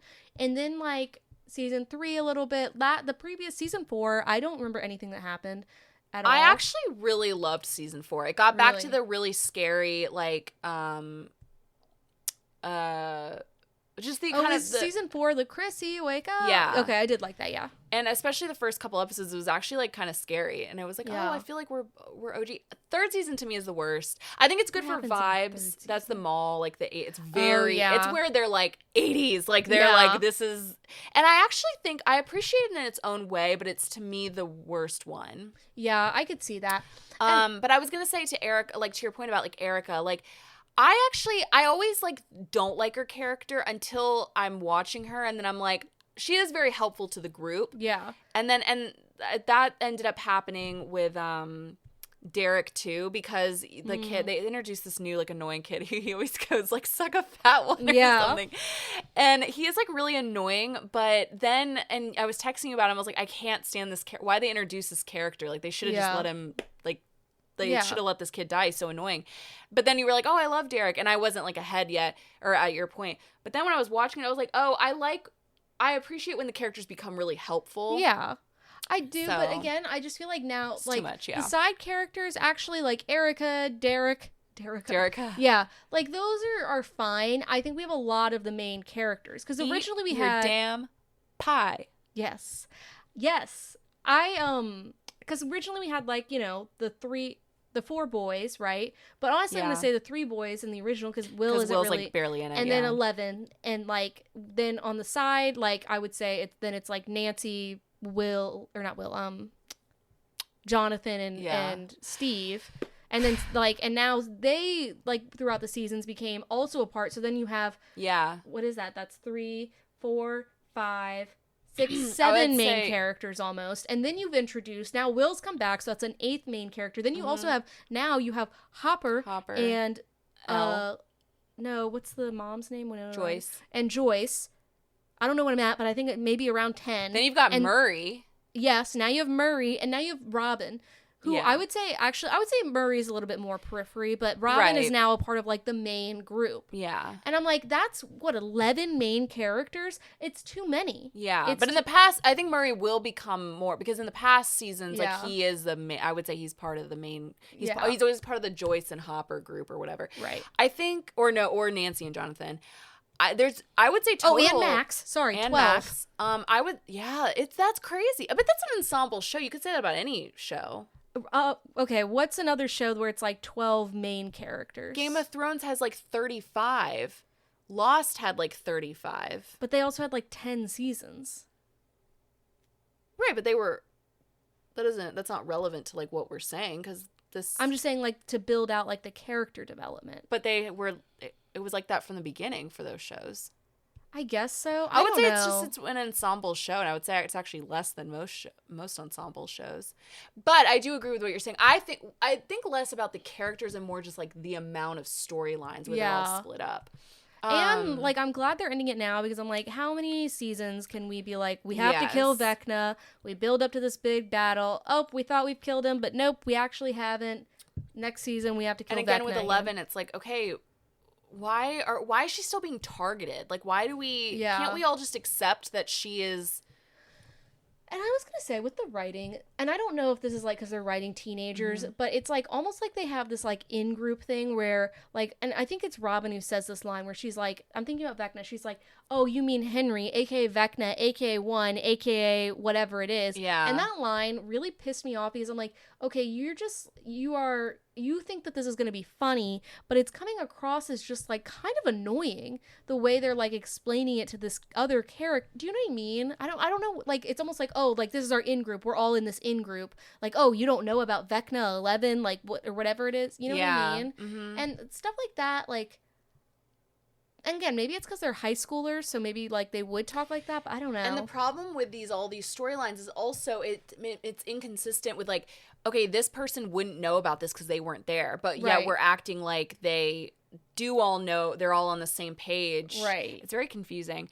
I really was like not into like the first couple episodes, and then episode 3 and 4, I was like, okay, I feel like we're back on the pace of Stranger Things. I think once we had to get that corny dialogue out of the way and all the exposition, now we're into the action, and it was like getting good. But also like the whole like Nancy, Jonathan, Steve thing. Yeah. I don't like. I actually think that I really like Nancy as a character, I do and too. I think that her acting is really good. Yes, and I think her whole storyline has now just been buried under like which I think she's not going to choose either of them in the end. No, I think like which I always liked her and Jonathan, but then so it confused me when it was like they suddenly were showing Steve and Jonathan like competing because it. Like, where did that come from? Yeah.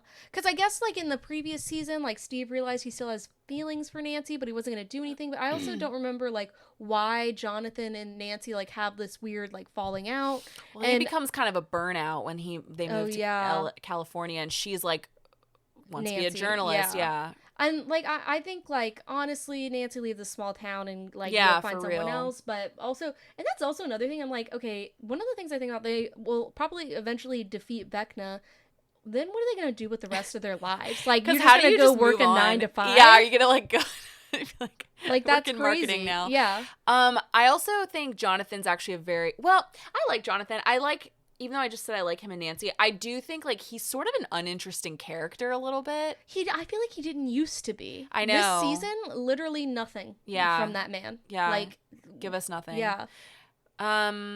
Also, I gotta say, okay, I don't like. This is random. I don't know how to phrase this. Like, I don't know how to. I don't like us making, what's her name?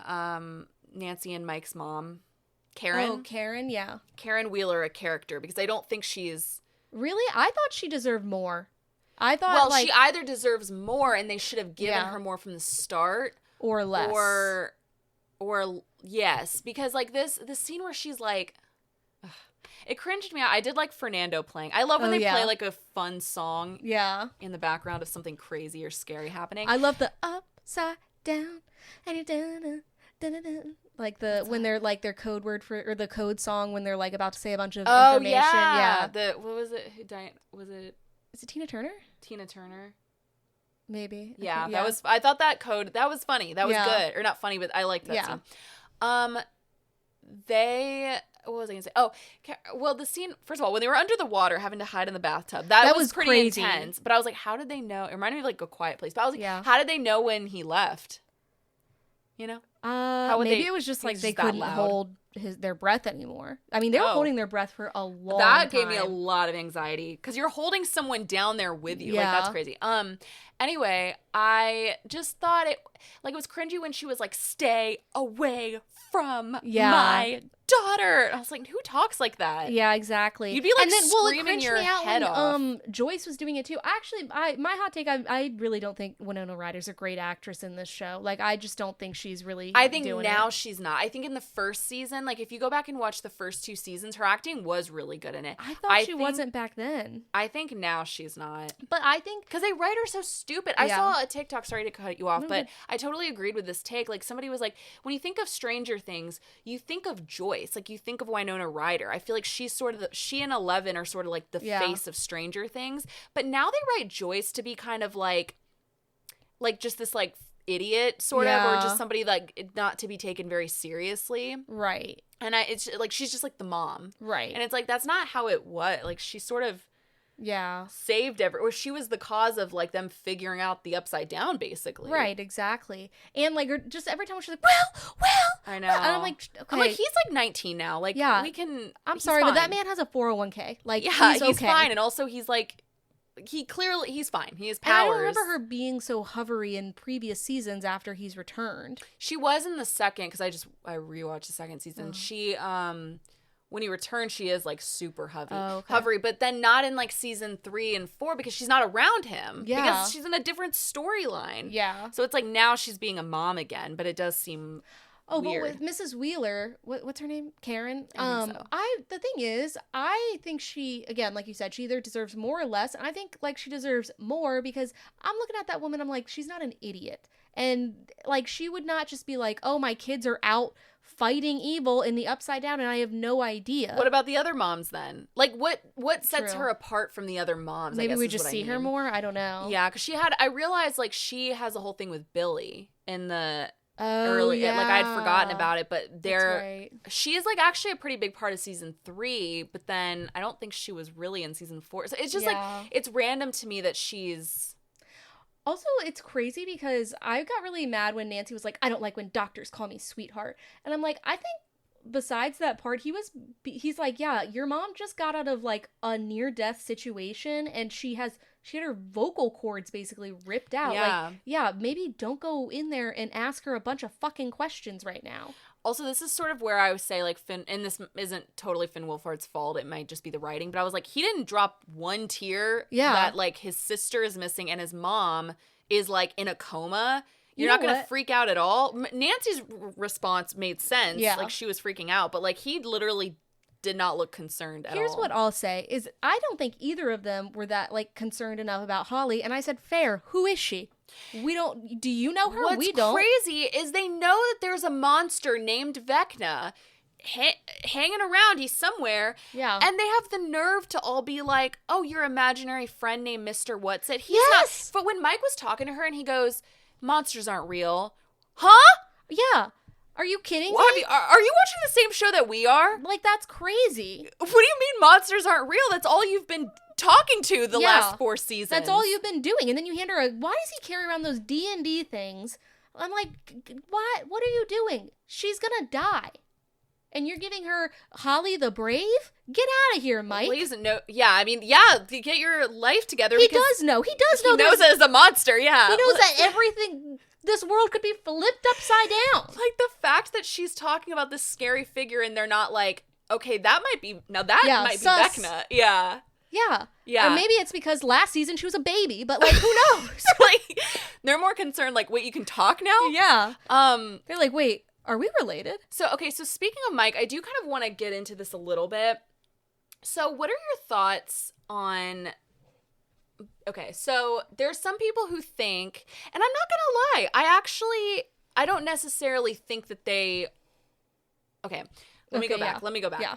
Okay, so Will and Mike have a really good relationship on the show, especially in the first couple seasons. You see, like, they're like the best friends, and their friendship is really sweet because Mike, like, really is there for him and listens to him and believes in him, whatever. And then he ends up in a relationship with Elle, and then he kind of, like, their friendship sort of wanes, and then Will, like, it's kind of revealed that he is sort of in love with his friend. Yeah. And then, but Mike is, like, he's in a relationship with Elle and, like, whatever.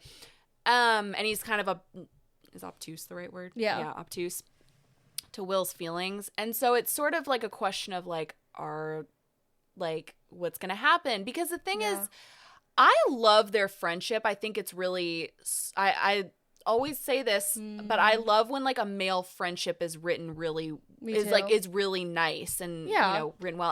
And so whether they're written like a female friendship sometimes. Yeah, no, for real. Like, I love their friendship, especially in the first couple seasons. I don't think in the last couple it's been like that at all. But yeah, I don't know how I feel about, like, because I think there's, like, a question of, like, are they gonna end up together or whatever? And I don't think they will. I don't think so either. And I think especially with the Robin scene where she's, like, telling him, like, it's not really about the other person, it's more about you realizing like, she tells him that story where she, like, thought she was in love with a girl, but it was really just about herself. Yeah. And I think her telling that speech was sort of that.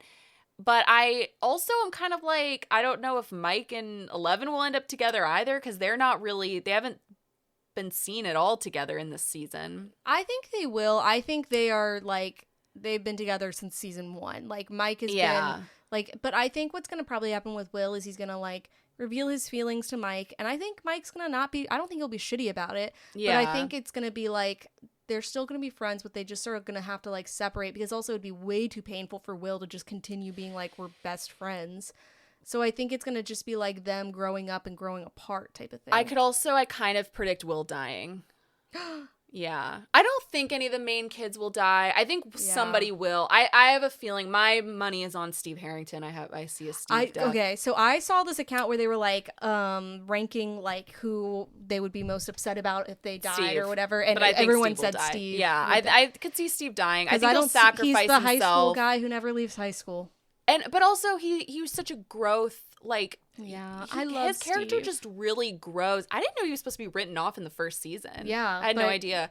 But I love that, like, when the story is like that, where it's like, but the actor is so great that they're just like, never mind, let's keep them on. That's how Luke was in Gilmore Girls. That's how Aaron Paul was in Breaking Bad. Oh wow, Jesse was supposed to be killed off, and he's like the main character, but not originally, wasn't supposed to be. So it's just kind of funny. Yeah, you couldn't imagine it without him. But I think, but I could also see Will dying. I don't think they'll go this route, but I do think, like, that's sort of the way they'll go. Is I don't even know if he'll, at this point, after Robin's speech to him, now I'm kind of seeing it as, like, I don't think they'll even. I think he'll sort of realize, okay, I love our. You were saying Will this whole time. I thought you meant Mike, but no, I think Will's gonna die. Yeah. I don't think Mike's going to die. I don't think that would make sense. No. Maybe 11 could die too, but probably not. But I think Will, I just could see Will, like, sacrificing himself or whatever. But anyway, I was curious because like I loved the end scene of the last episode where they show the like flashbacks of them as kids and like their friendship or whatever, like the photos and stuff. And like I did like that, yeah. And I loved like Joyce and Mike being the ones to witness Will's powers. Like I just feel like that their friendship is such a meaningful part of the show. So that's why when people are like, "Oh, are they going to end up together?" I'm like, I just don't think about it like that. No, I don't think they will. I also I watched the first episode of the first season back after I watched this. Will is the cutest little kid. He's so cute. He's the cutest out of the bunch. They really casted well with that because it makes it really hard to see something bad happen to him. Yeah, exactly. He's so cute. And one thing I will say, so at the end, like Vecna's like, oh, he like I think someone asked like, why do you choose kids or whatever, and he's like, oh, they're the easiest to break. Like, yeah, and he's like, you were the first. But why did he pick him? Like, I still don't know. Well, I wonder if there's something we don't know yet. Yeah. But it's kind of similar to Pennywise, where it's like they go after kids who may have like broken home type thing. Yeah, which actually Vecna does do that. He goes after people who have like a not broken home, but they have something that they're like a darkness, something that they're dealing with. And I mean, they kind of allude to that with Will, I guess. Like, it's dad, like whatever. I don't know. Actually, when I rewatched the first episode, like Joyce says something to Hopper. Yeah. She's like, his dad always thought that he was queer or something like that. Yeah, so I think that has something to do with it, maybe. Yeah. I don't know. Who, like, so that's your biggest prediction? Your top, like, 3 who you think is going to die? I think it's going to be Steve will die. I do think if a kid I don't think the kids will die, but if they do, I think it'll be Will or 11. Interesting. Because that just would be the most impactful. I don't think like Dustin, Lucas, or Mike will die, but I think Will will die. How awful would that be for Joyce though? That's the only thing that's I'm like, probably not. It would be, but I think Will die. I could see Max dying. I normally could see that. To save Holly. Except they already, I loved that scene too where she's like, I was just gonna, what she says, like, you either run or like you either try to escape or you would just like adapt. Oh, yeah. She was gonna adapt, but then she was like, but then you showed up, and so she feels like she has to fight now to escape. I think Max would die, except they already kind of showed her die, so it'd be like a little bit of like, okay, again. Yeah, that's very true. You know, I could also see Jonathan dying. Yeah, but now, not in this season. I don't feel like he's relevant anymore. Steve to die. I think Steve will die. I just don't want it. I don't want it either. You think I want this? I love him. I love him too, but I think it would make sense. When I told you I was taking that BuzzFeed quiz of like, what Stranger Things character were you? You seemed offended when I said yours. You didn't tell me who I was. I said I think you're like a mix of Nancy and Steve. Because I literally did not see that text. What? Where did I seem offended by? I don't remember. Because you never acknowledged it. So I was like, I didn't see it. I was like, oh, she hates because us. We were doing that thing where we were sending texts at the same time. We were both so excited. We were having like 3 conversations. I actually, yes, which I kind of love that. Yeah. It's fun. Except when you miss important things, and I'm like, I was missing. I was actually watching. I literally was like, Things. Oh, she hates me.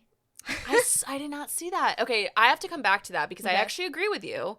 I actually almost said that you were either Nancy, but I said, you asked me, you were like, okay, I can't take this BuzzFeed question. So you were like, I hate that's another thing that pisses me off. It pisses me off. I took that quiz 3 times and I said, actually, I'm going to go to the real answer. Molly, you tell me. Yeah, and I had to think about it, and I was like, I think you're Mike. Because you're definitely a leader type. But you're also, and I wasn't sure how to phrase this. Actually, I asked Matthew, I was like, how should I phrase this? Because I don't mean it the way it's going to, like, you know how he's like, he's the leader, but he's also sort of oblivious. But I don't think you're oblivious, but you do like. I am. It's fair. I bought Wicked for the wrong days, so it's fine. But I would never use that word to describe you. But I think like, I was like, you trip over yourself. Yeah. And you were like, yeah, I tripped over a dog bed today. Yeah. But I think you're Mike for sure. And I mean that in all the complimentary ways. That's who I think Mike's actually a great character. I see myself a lot in Mike. And you have the same colored hair as Mike. Oh, yeah, that's true. You look like, there was one time you were, oh my God, it was like you were dressed, it was for the Rocky Horror thing. So there was a photo of you when you dressed up for Rocky Horror, but you looked like, I literally said you look like a Stranger Things character, and I was thinking Mike the whole time. Oh, that's funny. I think you're a mix between Nancy and Steve, because I don't think you're dumb like Steve, but you've got a big heart like Steve, is what I said. Yeah. And I think you're like cunning like Nancy, like you're very smart and like. So you thought I was offended by the dumb thing? Like, did you think Or like I was like, maybe she hates Nancy. But I think you're nicer than Nancy. I think sometimes Nancy Yeah. can just be like, I'll be honest, kind of bitchy. But I think she's very like smart and resourceful, which I think you are. She is like she has attention to detail. Yeah. But I think you have like Steve's like kindness. And Steve's also what's a word I want to say? Like not vain, because I don't know if I'm vain, but I feel like I'm like whatever that is. You love being told you're pretty. And I think, yeah. I don't know, but sure. I would say I actually totally agree with those. Yeah. I wasn't offended. I didn't see it. I literally like never brought it up again until right now because I was like, oh gosh, I didn't see it. She hates it. I have to go back. I swear that text never came through, or I didn't see it. But also what word am I trying to say? Related? No, not unrelated, but like underrated character. Oh. This is how like dumb I am tonight. I'm so tired. That's the Steve. Just kidding. Underrated character is Lucas. I feel like no one ever talks about Lucas. I was thinking that too. I love the fact that he's like holding her hand. I know, but also he's just he is like such a again, to come back to this, I really love the scenes once you get past all the cringy dialogue because they just got to get that exposition in. Once you get into the like action of it, you really realize like how vital all of these characters are to everything. Whether it's Steve driving, Dustin doing his like thing with the thing, Nancy and Jonathan are integral. Like, but Lucas is also such a badass, and I feel like he as a character is just not talked about enough. Also, his like growth from child to adult is really shocking when you see the actor, and I think it's because he has a little goatee, and I was like, whoa. Well, he's probably the oldest of them. Is he? I don't know, but I kind of thought he was for some reason. They're all in their early 20s now. Yeah. Oh, yeah. And, well, because Chris was like, oh, that guy's got to be, like, 30 when he was, like, looking at Will. And I said, he's not 30. What? No. But he looks older than the other kids because, he used to be tiny and short. And you can tell that upside down. He went through a growth spurt because he's, like, now almost as tall as Finn Wolfhard. Yeah, that's true. I was going to say, like, the show reminds me a lot of, like, Harry Potter characters where it's like, oh, we really just watched them grow up on screen. And there's going to be a lot of deaths at the end, probably. And a lot of people getting together. I can't speak to, I haven't seen Harry Potter, but I believe you. But you've been to Harry Potter World. I have. Like a true fan. What you were like, yeah, what's that big guy? Or you were like, I rode that ride. It's like Hagrid. Yeah, you said something. You were like the giant guy, and I said, oh, Hagrid. Yeah, I don't know these people. It's just crazy to me. First of all, I was like, he rides a motorbike. Yeah, I had no idea. Yeah, cool. But yeah, I'm excited for the new episodes. Yeah. I was excited to talk to you about it. Is it going to be 4 episodes every time? I don't know. Because I thought this was just going to be 1 episode. I did too. I was happy. I wish it was more than 4.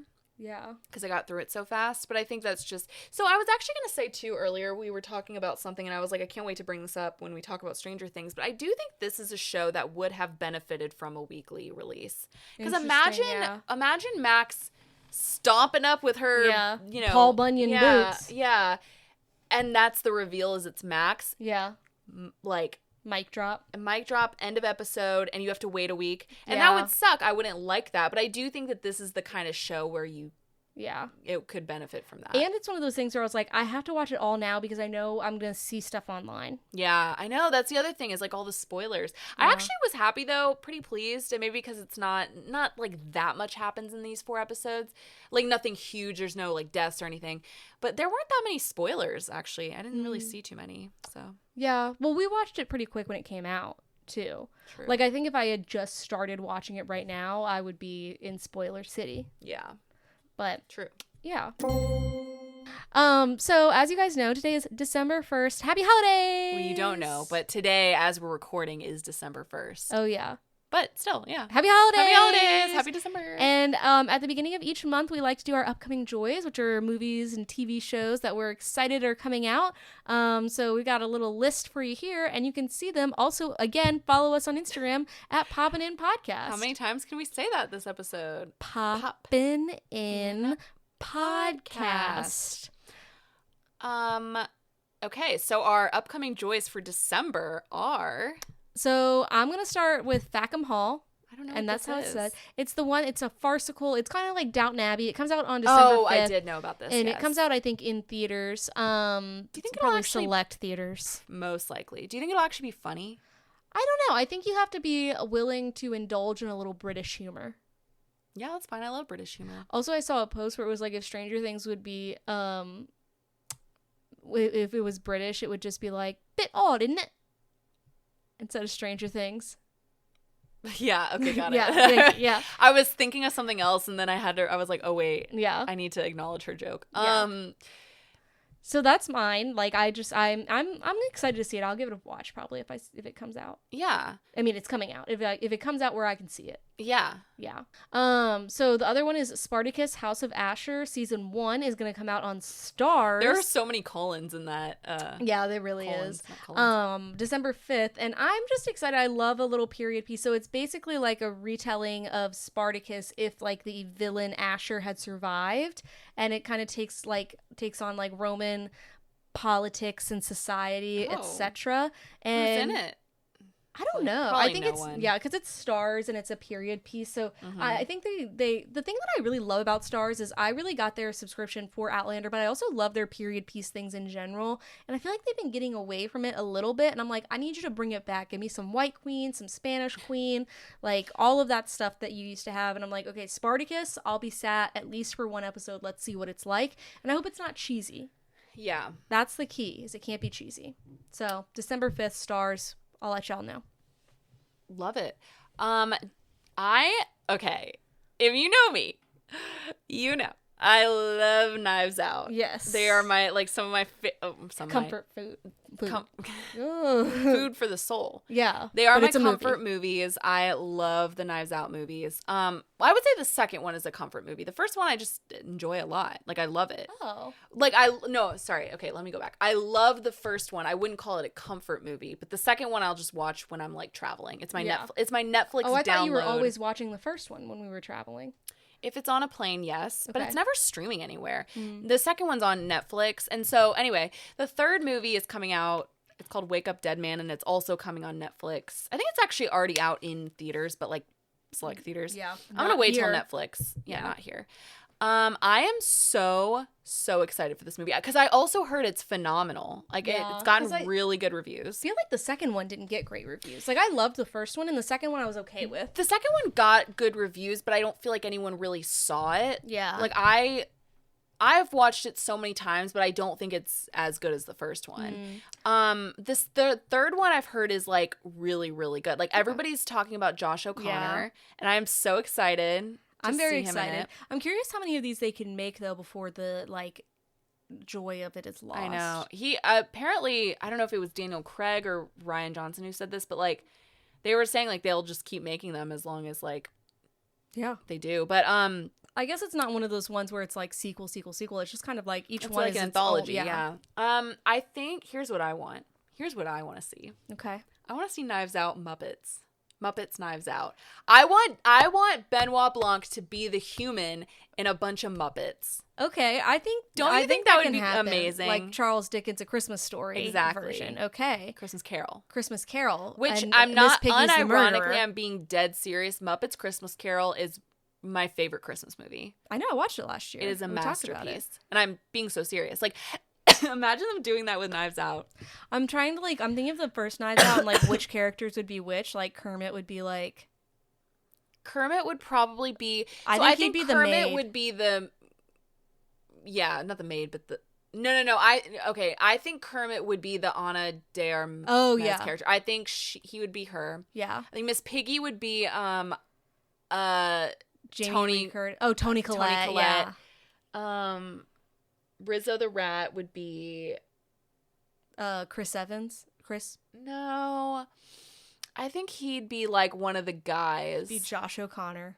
Well, now you're just naming another movie. Yeah, I know. Oh, because you're saying he's a rat boy. I love me some Josh O'Connor. He's hosting SNL in a couple weeks. I'm so excited. Oh yeah, you did. I sent it to you. Yeah, and Cher. Yeah, I think she's with Ariana Grande. Yeah, she's with Ariana. Yeah, they're. Who's the? No, it was Lily Allen was the musical guest for Josh O'Connor. So I was like, wow, we really won that week. Yeah. I did. That's crazy. Didn't win won that week. Yeah. yeah, so I'm excited for Wake Up Dead Man. Sorry, I Yeah. spent a lot of time. I'm excited for the cast too. Like Andrew Scott's in it. Oh yeah. Because Um, it's gonna be British. Is it? I mean, if Josh O'Connor, They're not. He's not British in it. he's not. In the movie, he's not. I think they're all American. We're gonna put a bunch of UK people in, and Well, you've got Glenn Close and like Kerry Washington. They're not British. that's true. Well, whatever. Sorry. I am excited. I know you didn't like the first season, but I'm excited for Fallout Season 2. I think about Fallout all the time, and I think it's because I think about nuclear war a lot. I respected the show. Like, I think it's good, but I wasn't as into it as I thought I would be. Are you gonna watch Season 2? Probably not. I didn't finish Did I finish season 1? Did you see Walton Goggins in that horrid Walmart Grinch commercial? No, I don't think so. It scares the shit out of me. Or maybe I've seen it. I didn't know it was You him. didn't know? Well, because he's in all the Walmart commercials. Yeah. I Oh. thought I was like, I realized I was like, wait, that's Walton Goggins. That's crazy. Grinch. Well, I'll be watching it. Okay. Emily in Paris, Season 5. I didn't realize we were on Season 5. That's crazy. This last season was horrific. They all were horrific. I'll still be watching. It's good ambient viewing. Yeah, it seems Good, like an really, aesthetically yeah, pleasing it's a show. pretty show to watch. Yeah. So The Housemaid comes out on December 19th, Mm-hmm. and I'll see it. Yeah. Wait, I thought you're the one who said, like, what am I saying? I don't You're know. the one who let me borrow the You seem really Housemaid. confused for a second. Yeah, I think I had a stroke there. Yeah, Whoa, you were like holy- staring at the screen, you're just like. Um, Yeah, I let you know, and you're not excited to see it? I'm kind of excited to see it. because I think It'll it be was I thought the book was good, but I don't like. I knew I was like, whatever the movie is probably gonna be. I don't want to say trashy, but just not like amazing. But I do think I'm gonna watch it. Okay. I think Amanda Seyfried's an interesting choice, and so I'll watch it. I think I'm curious. Yeah. I'll be seeing I'll it. be seeing it. I'll also be seeing my man. Okay. Timothy Chalamet. I as know you will. Marty Supreme. Christmas Yeah. Day.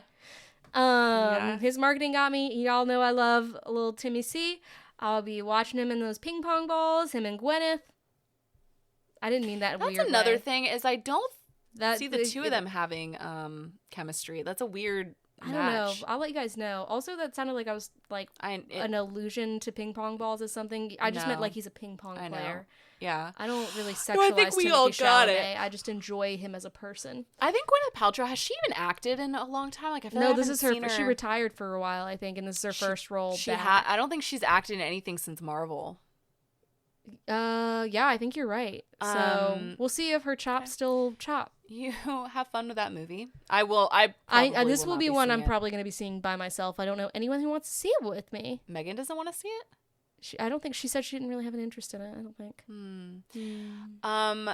December 25th, Christmas Day. We're gonna be watching Steve Harrington get killed. Apparently, I'm just kidding. To do that to us on Christmas Day. On Christmas Day, it's cruel. Yeah. I hope they drop it the day before, like they did. Yeah. That's Christmas Eve. I'll be busy too, but whatever.